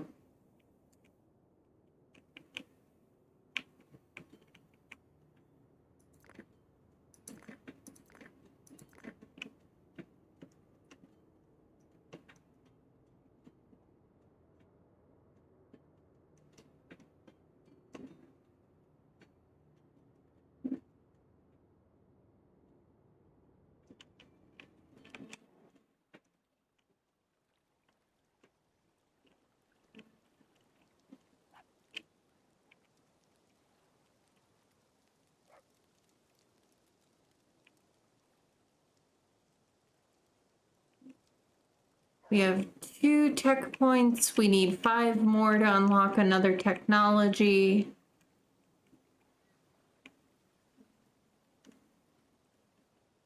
Welcome back, Kai.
Let's see.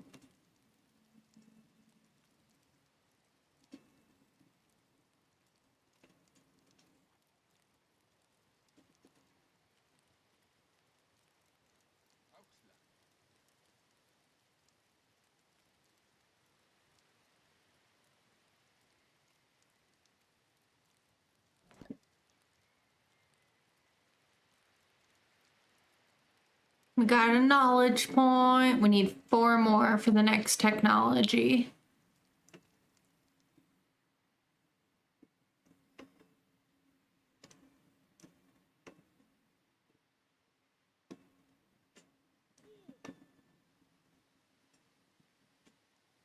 The kids are cute. I agree. I think they're adorable. And their little hide outfits, so cute. The graphics are nice. They're holding up well considering the game is 6 years old. Because this game came out pre-COVID, 2019. I played it a lot during COVID. It is the little like hide onesies almost. I think they're so cute. They look kind of comfy, honestly. Oh, we got another knowledge point. Cool. 3 more to go. Yeah, no, I played this game a lot during COVID and the couple year, like 2020 through 22. And then I like took a break for whatever reason. I got into other games. So it's been nice to come back. It's been nice to get back into it. I'm looking forward to seeing Marza grow up. We'll follow her life a little. She's given main character energy with that headband. Her little signature, like, bone bead headband. No, so we play kind of basically as God. As a city builder, but I can literally do a camera focus on anything. Any villager, any building. I can even go to the camera view for any animal on the map. Say I wanted to have a camera view for the mammoth. I can do that. Look at that fuzzy elephant. Look at that fuzzy elephant. And it'll just follow them around. So it's a great way to like spend like when they're just doing stuff. I know, isn't the baby cute? Yeah, no, I like that too. Like I can go to any of the animals. I can go to any building that I've built and get a camera view. Like I've got one of the little spiritual skull poles over here, and there's a camera view. It makes it great for screenshots. I love how, because you can literally find like the best perspective.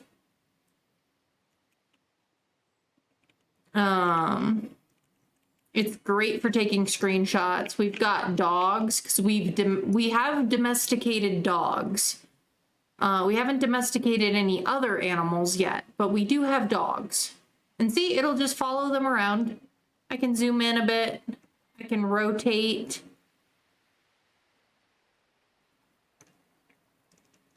Zoom out, pan. So I'm choosing Marza to follow right now. In the downtime when they're just doing stuff. But you could follow anybody. You could follow anything. Rose, welcome in, love. Thanks for collecting your daily blanket. But yeah, Dawn of Man's an old favorite of mine. There's scenarios and stuff you can play too.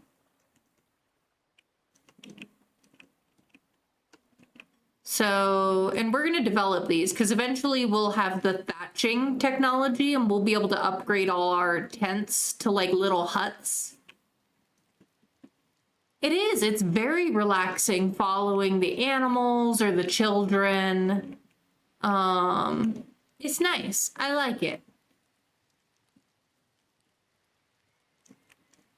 But yeah, we'll be able to upgrade buildings as we unlock different technologies on the tree. Because we just entered the Mesolithic era. So now we're working on getting all these unlocked. Yeah, it's called Dawn of Man. It's on Steam. It goes on sale every now and then too. So with summer sale coming up, you might want to add this one to your wish list.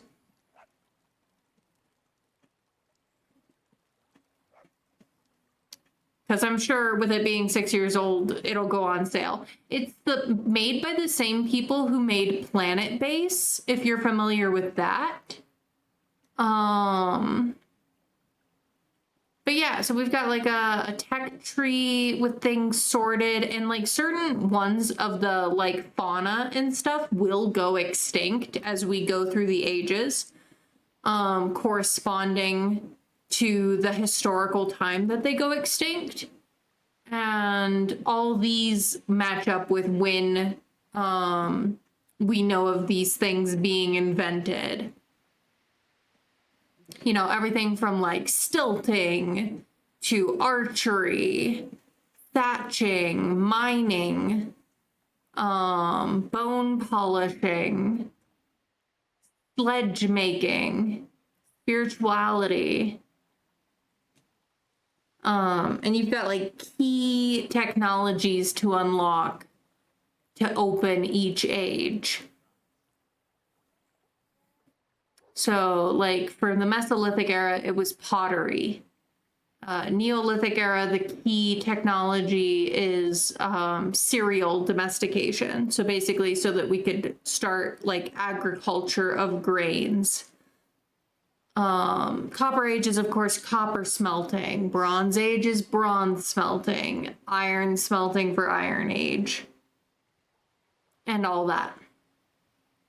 So I think it's pretty cool. It's nice that it kind of teaches you of, like, the time frame. Like, even though they don't list, like, the specific year, it lets you know, like, oh, these are the technologies that were widely spread during this era.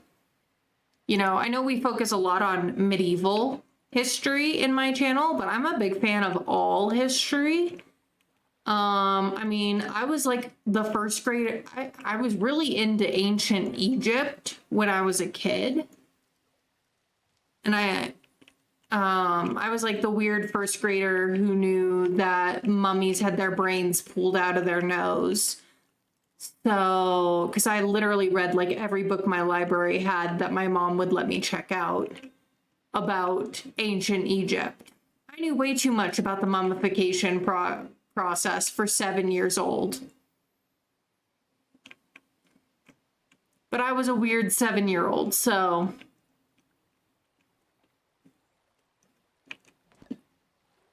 Survived the winter! Yay! We got a knowledge point. So we need 2 more to unlock another technology.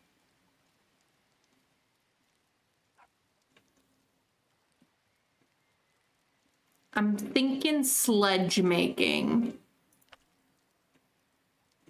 Not weird, just advanced. Maybe neurospicy, I don't know. I don't use the tag that I'm neurodivergent because I've never been diagnosed. But I tick a number of neurodivergent boxes. So could have been, you know, my fixation at the time, because it was years. Like, I would literally read the same little book I had on the discovery of Tutankhamun's tomb like 20 times in a row. Aw, thank you, Kai. That's so sweet of you.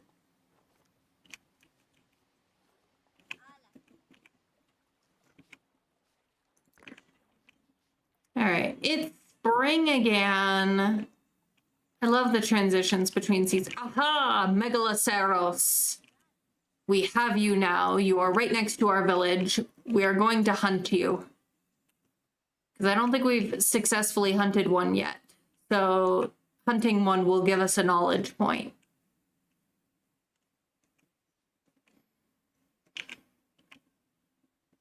No worries, Kai. Let me send you a tuck-in. Thanks for hanging out.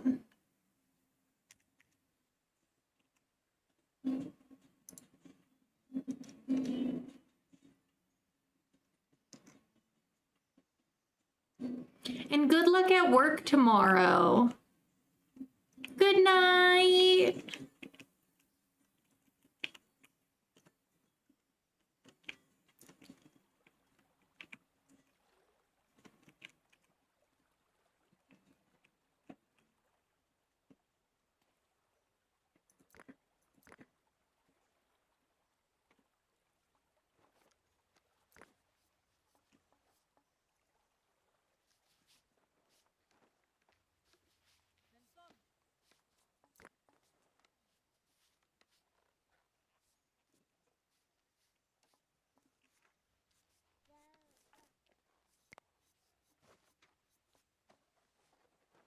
Aw, she's a cutie too. But where's Marza? Where's my fabulous headband diva? There she is. I found her.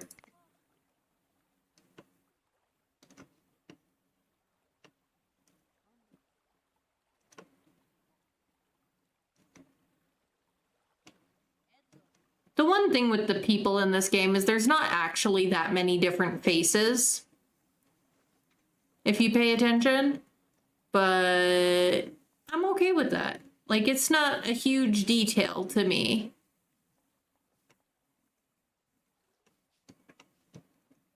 I mean, you were working with very small populations back then. So, I mean, odds are they didn't have a very big genetic pool to work from.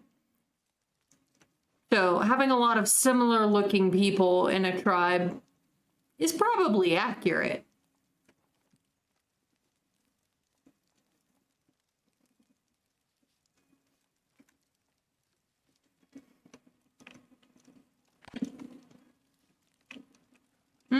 Another human joined the settlement.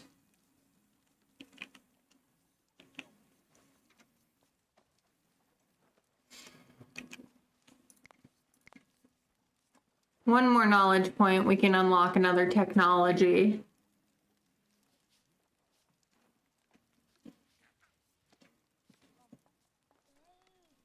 The game autonomously does that sort of thing. So, like, I can look at the population. I don't really manage the population by anything except how much housing I built, how much housing and how much food surplus I have. Because we will have people just autonomously emigrate to our village based on how well known our village is, which is the prestige. But we can see like the population statistics here, which is like total housing that we have versus total population. How many male children versus female children? How many male adults versus female adults? And how many of the female adults are pregnant? 3 out of 4 are pregnant right now. We also have we can see we have 2 elderly men and 2 elderly women. We can see how many animals we have. We have 8 dogs. Which is, yeah, like 1.5 dog per person. No, not quite that. Yeah, I like how they break it down. So we can see exactly like how many animals versus how much shelter space versus how much shelter space. So this is like shelter space we have, and this is shelter space we need. So you can see that. You can also see like the transportation. So it'll keep track of how many sledges, carts, rolling megaliths, and later plows we have. We can see what the welfare of our settlement is. Ours is doing pretty good at 95%. It's determined by stats, clothing, and also the food surplus, which affects the migrant arrival frequency and the birth rate. Basically, the better your welfare, the more often your people get pregnant. So there's not really, technology. I want sledge making, I think.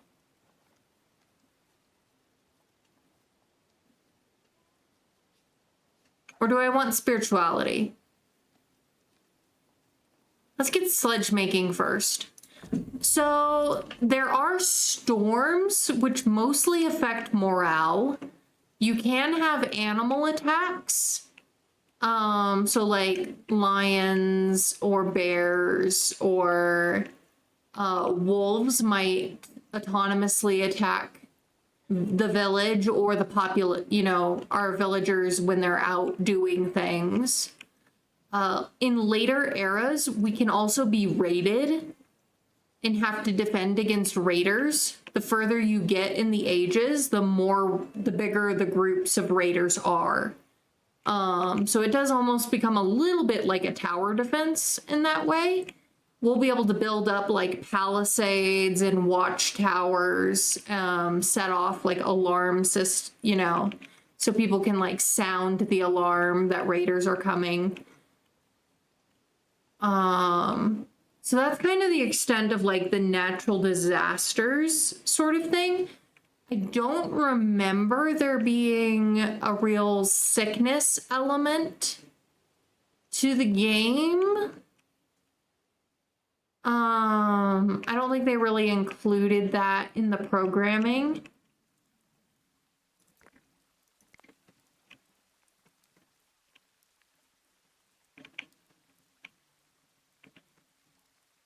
Oh, hey, we researched sledge making, so let's make some sledges.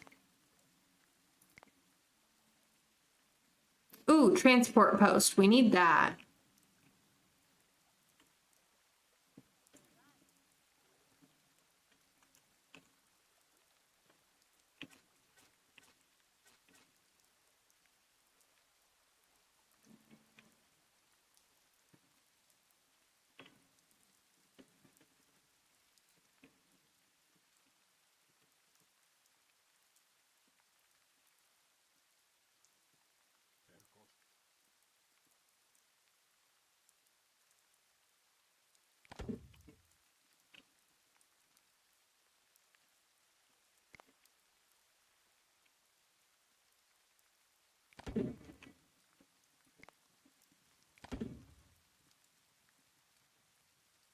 Probably a game you need to get. I love that it starts with early civilization and you build up. Yeah.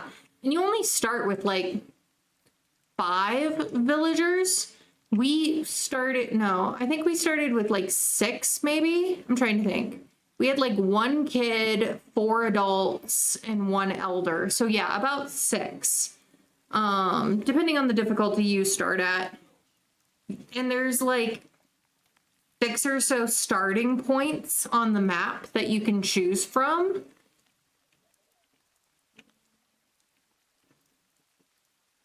So we chose this particular like lakeside ones, but there's several that are like river junction or streams or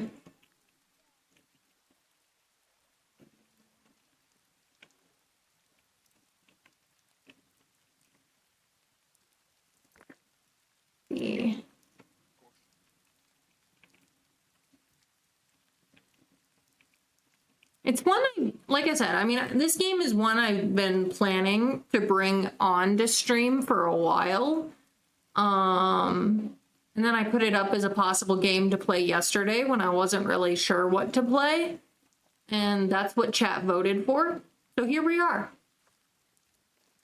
Yes, seasons change. We've got a little timer at the top. So we're currently in spring, and that affects like the like crops or like gathering seasons.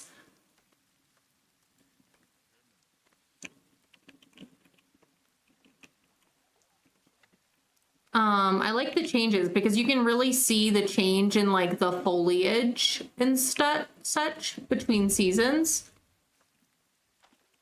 Oh, hey, a trader arrived. What do you have? Anything? Anything we need? I guess we could take some bread. We could trade you for some bread.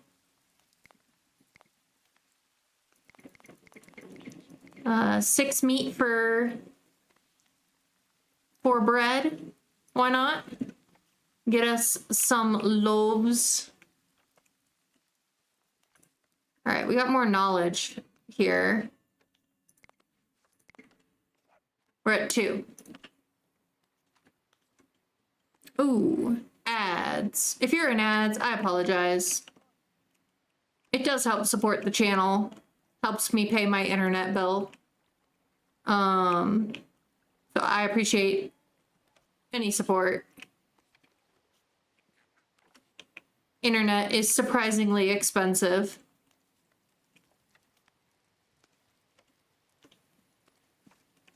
Build in a couple sledges here so that we can use to transport the heaviest stuff. They can lean up against our little transport post when we're not using them.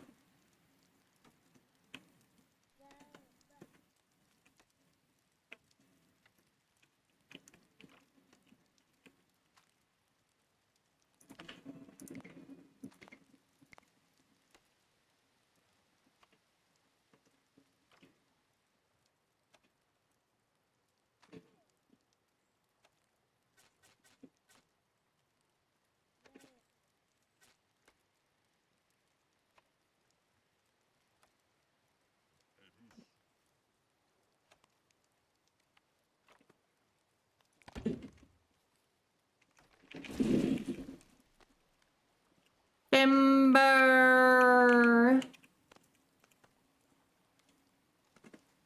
Your husband works for a telecommunications co-op, so we're very fortunate and get free internet. Lucky. Oh, that's a flex. That's a flex right there. We get free internet because my husband works for the telecommunications. I'm like, good. Good for you. I wish I had free internet. I don't. Oh, here comes a storm.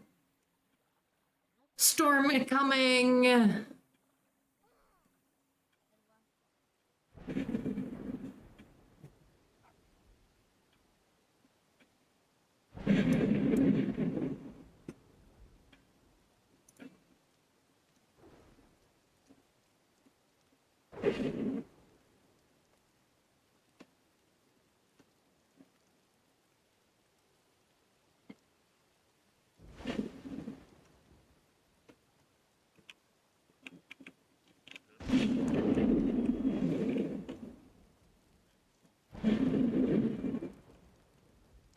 Nice perk for the company employees. Yeah. Yeah. I agree. That's a nice perk.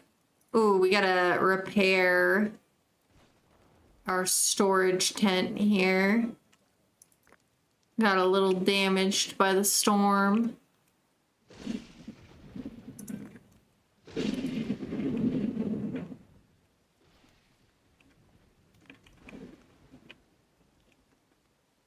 I'm working in a circular fashion here.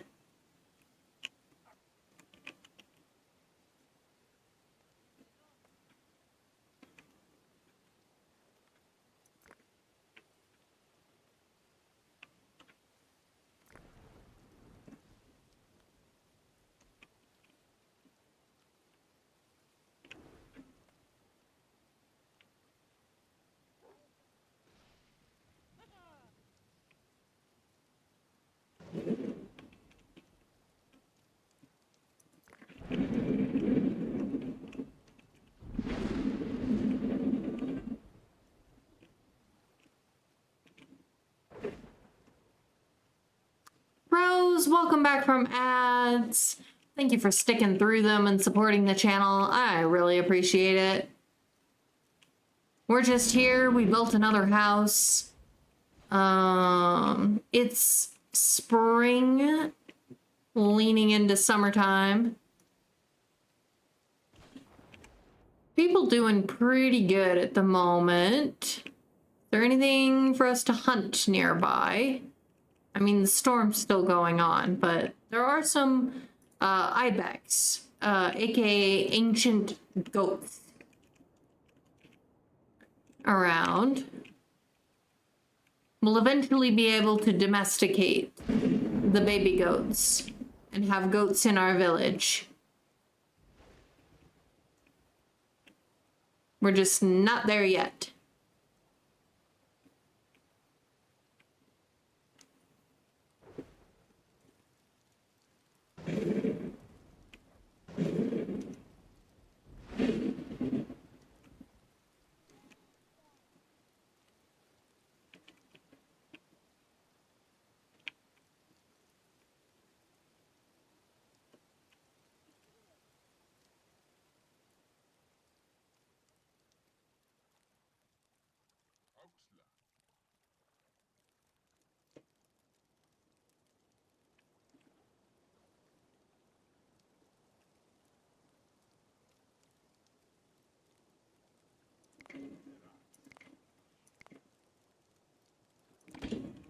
Build an extra sledge.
Where is Marza?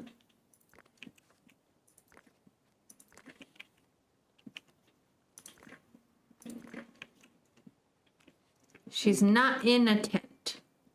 So she's somewhere.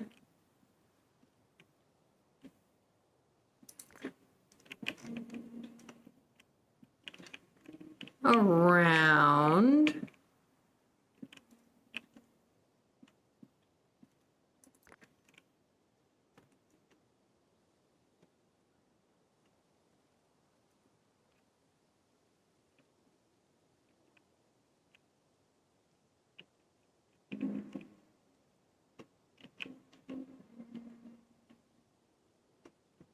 There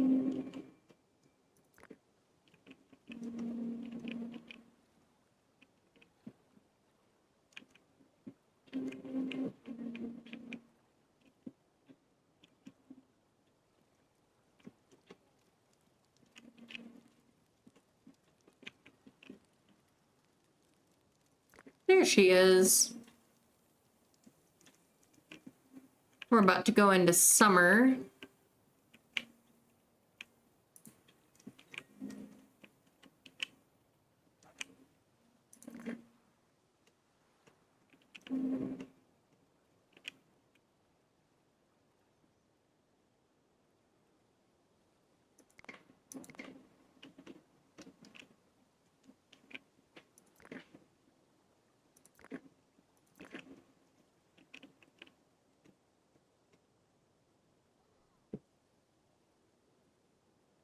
Watch the season change as things get a little bit greener.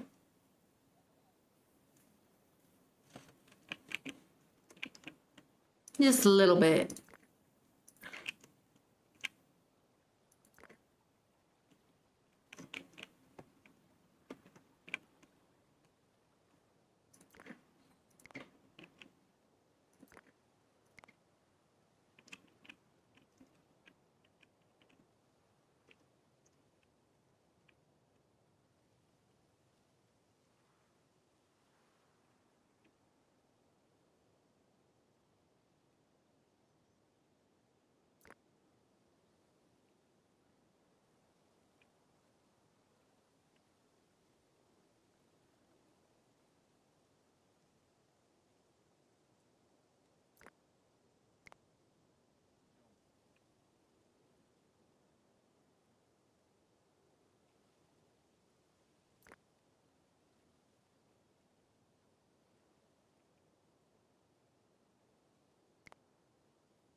Gathering all the fruits and berries.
I see a bear.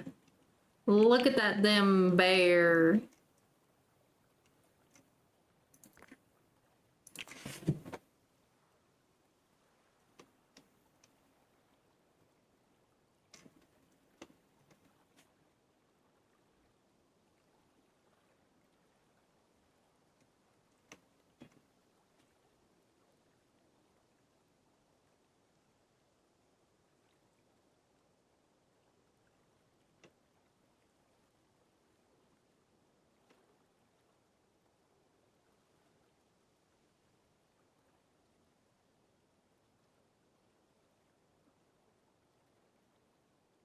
Precious bear. Yes.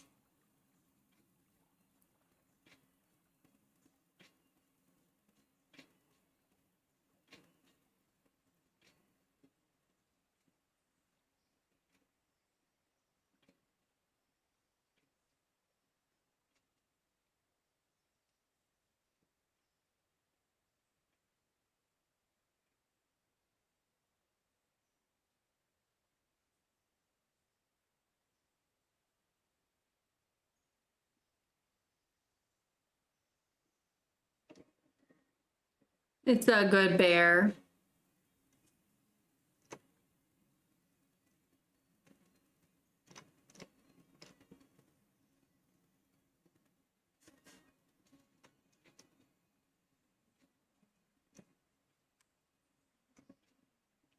so peaceful, right? Just wait till the raiders start coming.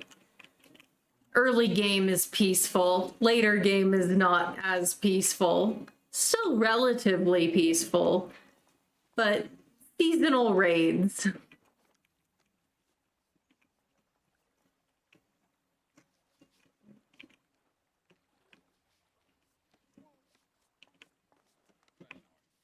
Towa! Gotta defend our village. Gotta build up and get strong.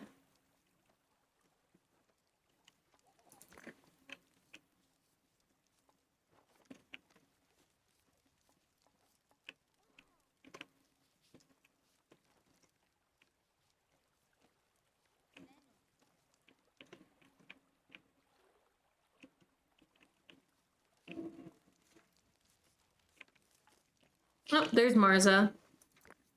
Found her.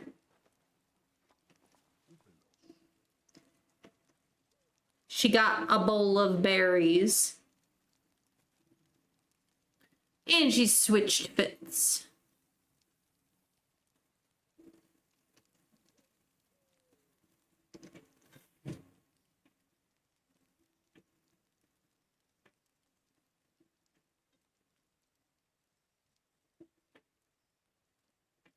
She's resting now. That's why it kicked us out of her camera view.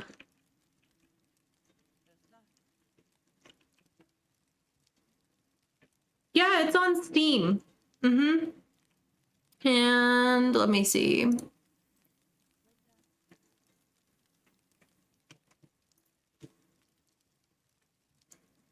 It's on Steam.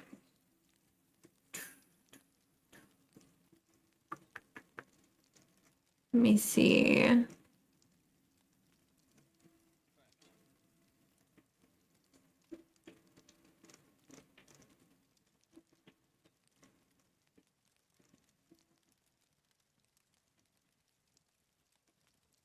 Looks like it's also playable on Mac, which is good to know for anybody who likes to video game on a Mac, I guess. I don't know very many people who do, but it does have Mac OS compatibility if you are a Mac user.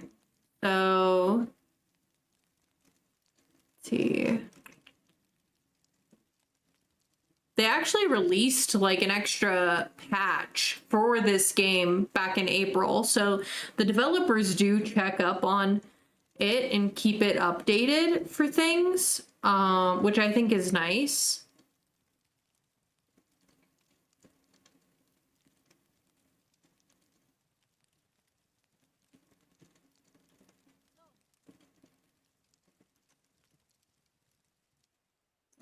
Let's see.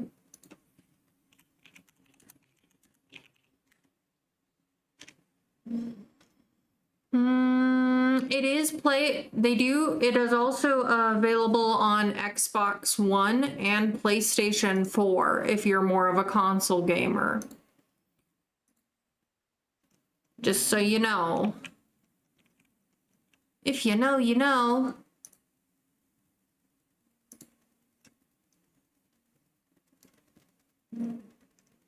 Yeah, and it's built on Unity engine, so...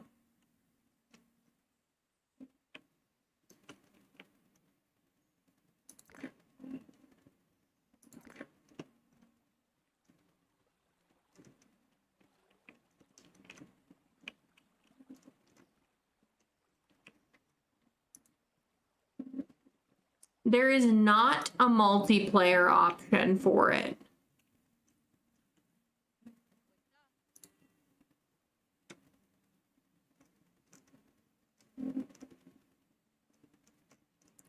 It is a single player only kind of game.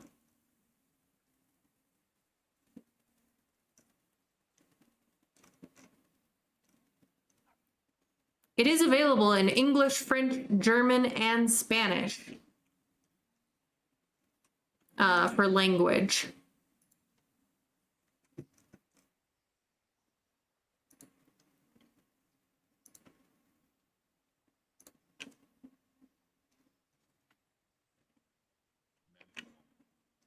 You like solo games? Multiplayer would be a nice option. Yeah, maybe if they make a sequel to it, they'll make a multiplayer version. As far as I know, there's not a multiplayer.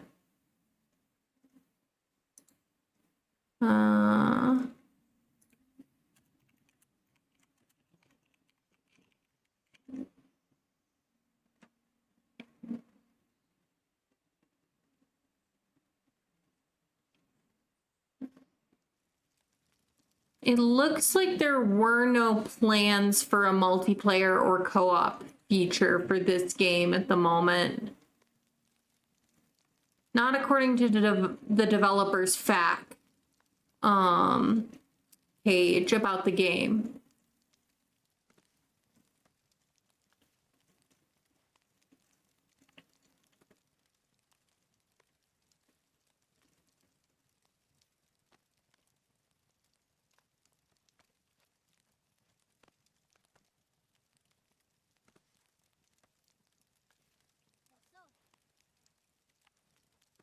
I'm glad you're enjoying it, Tally.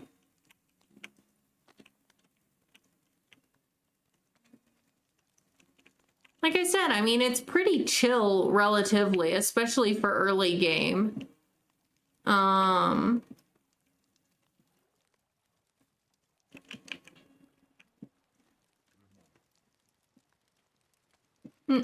There's Marza.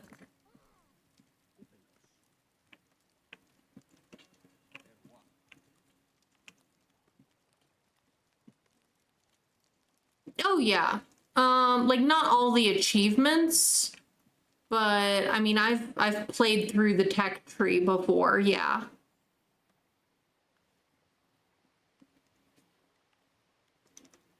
I don't have that save file on this computer though, because that's on my laptop. I can't stream on that.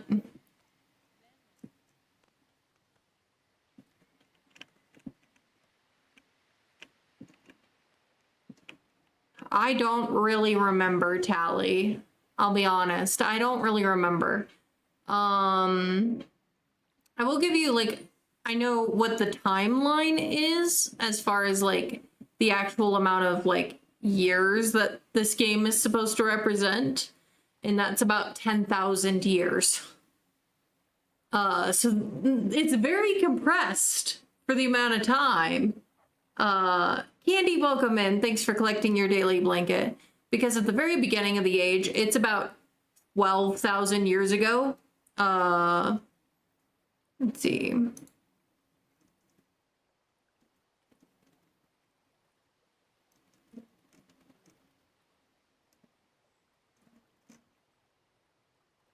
Yeah, about 12,000 years ago, and ends in the Iron Age, which is about 2,000 years ago. So, I mean, you've got about 10,000 years represented in the tech tree, which is crazy to think about.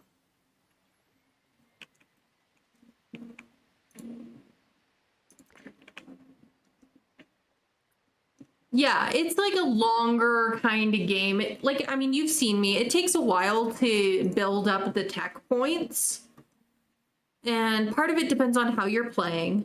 You know, I'm not the type who's excessively hunting or trying to get my people to go very, very far afield to hunt. Because then they get tired.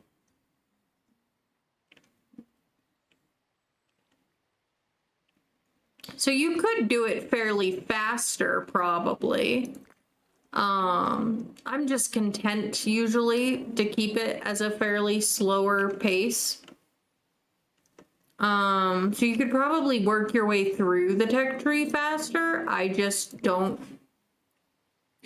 I'm not as focused on that usually, unless I'm like working for like a specific achievement.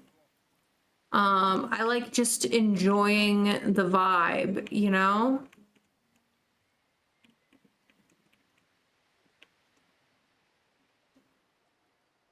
Should we try to hunt a mammoth? We could try to hunt the old one. I feel bad because they're cute, but it would give us a tech point if we were successful.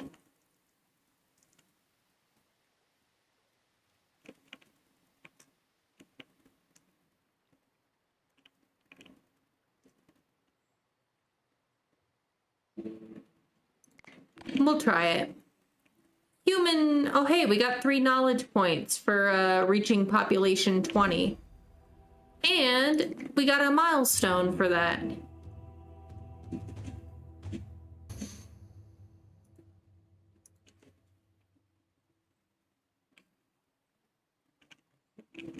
How are we doing on tech then? Oh, we can unlock something. Could we do archery or spirituality?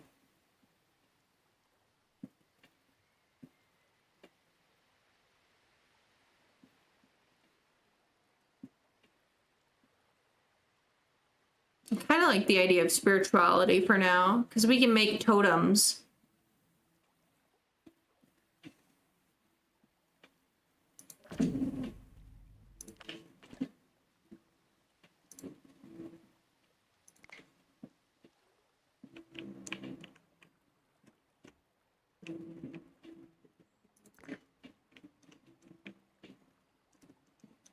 Let's see how the mammoth hunt goes.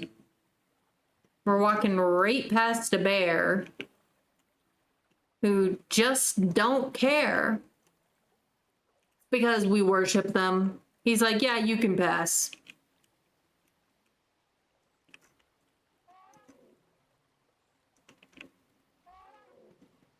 We'll see how this goes. This could end very badly.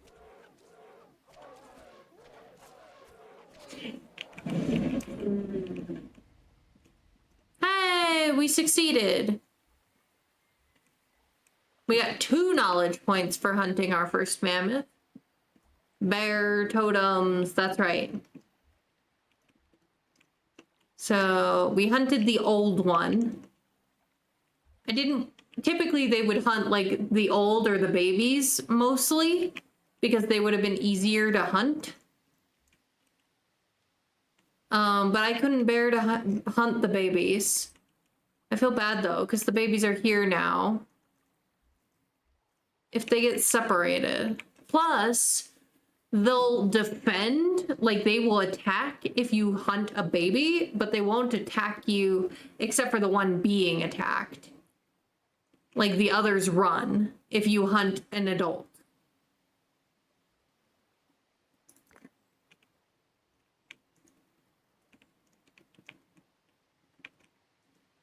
All right.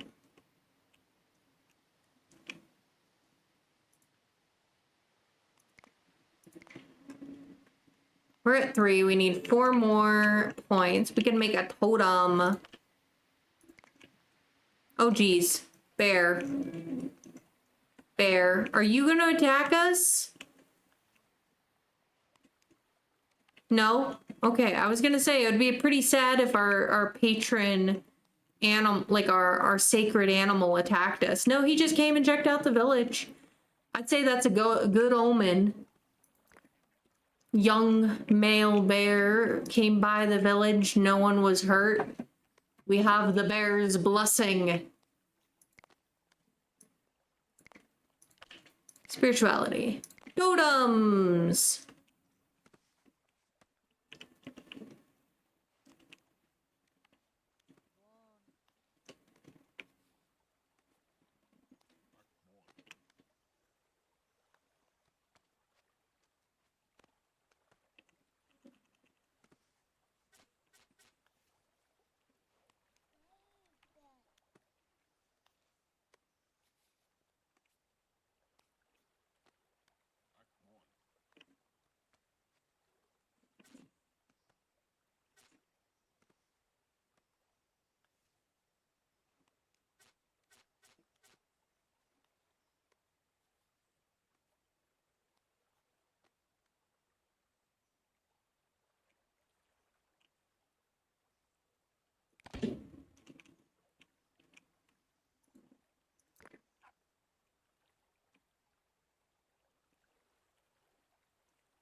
Aw, Leo's grooming Raffi, and Raffi is accepting it.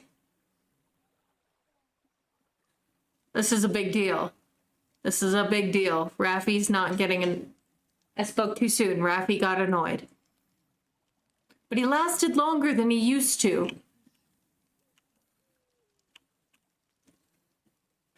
I think Leo's been pretty happy to have a companion in Raffi. Raffi's still warming up.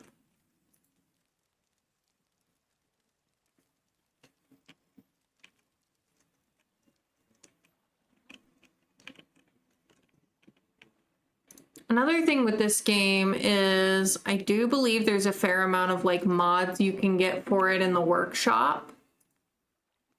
Like the community workshop. Let's see.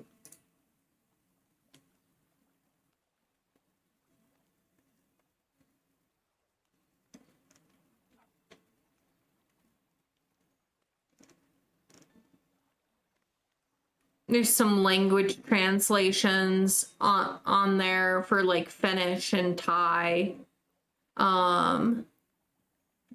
There's some like community made scenarios. Some mods with like multi-room tents. Another map, like more scenarios. Let's see.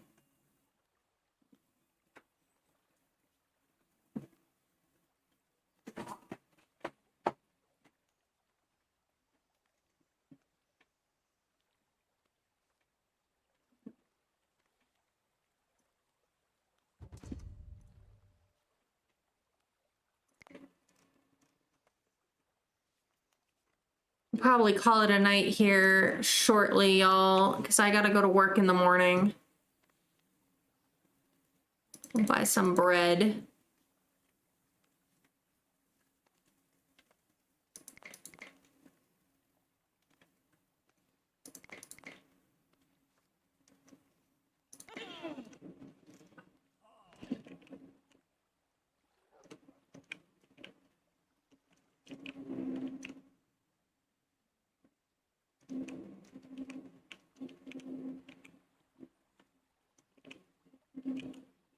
All right, we're entering autumn. I think this is a good place to save. Because I need to get going to bed.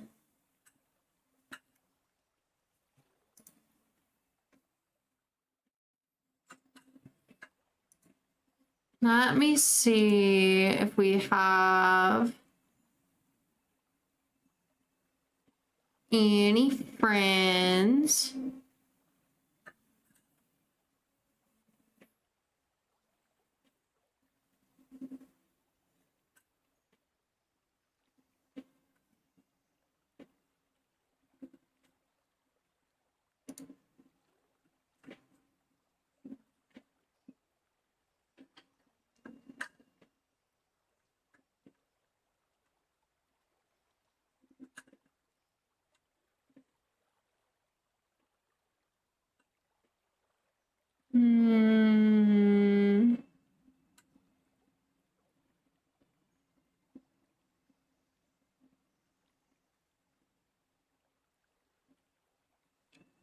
All right, there's a friend I want to raid. It is an 18+ channel for anyone who is watching who is not over the age of 18.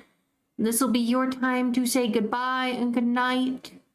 But we will be raiding out to my friend, the Bread God, because he's doing Stellaris, which is another sort of strategy game.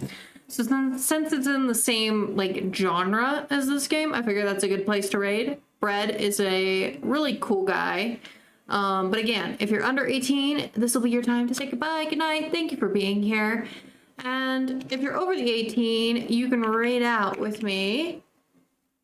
Thanks for thanks for hanging out, Shrike. But we will be raiding out here. If you're a follower, grab that first raid message. If you're a subscriber, grab the second raid message. If you come along on the raid, you will get some extra channel points for doing so. I'm gonna get the raid started. My next stream is planned for 2 p.m. Eastern Saturday afternoon. We're currently planning on that being Ultimate Decades, provided that I can get Sims not so glitchy for me. I'll keep you guys up to date on if we're gonna change content and do something else. But thank you for hanging out tonight. I look forward to seeing you guys around. If I don't see you, have a great weekend. And it'll be a goodbye for now, my guys, gals, and non-binary pals.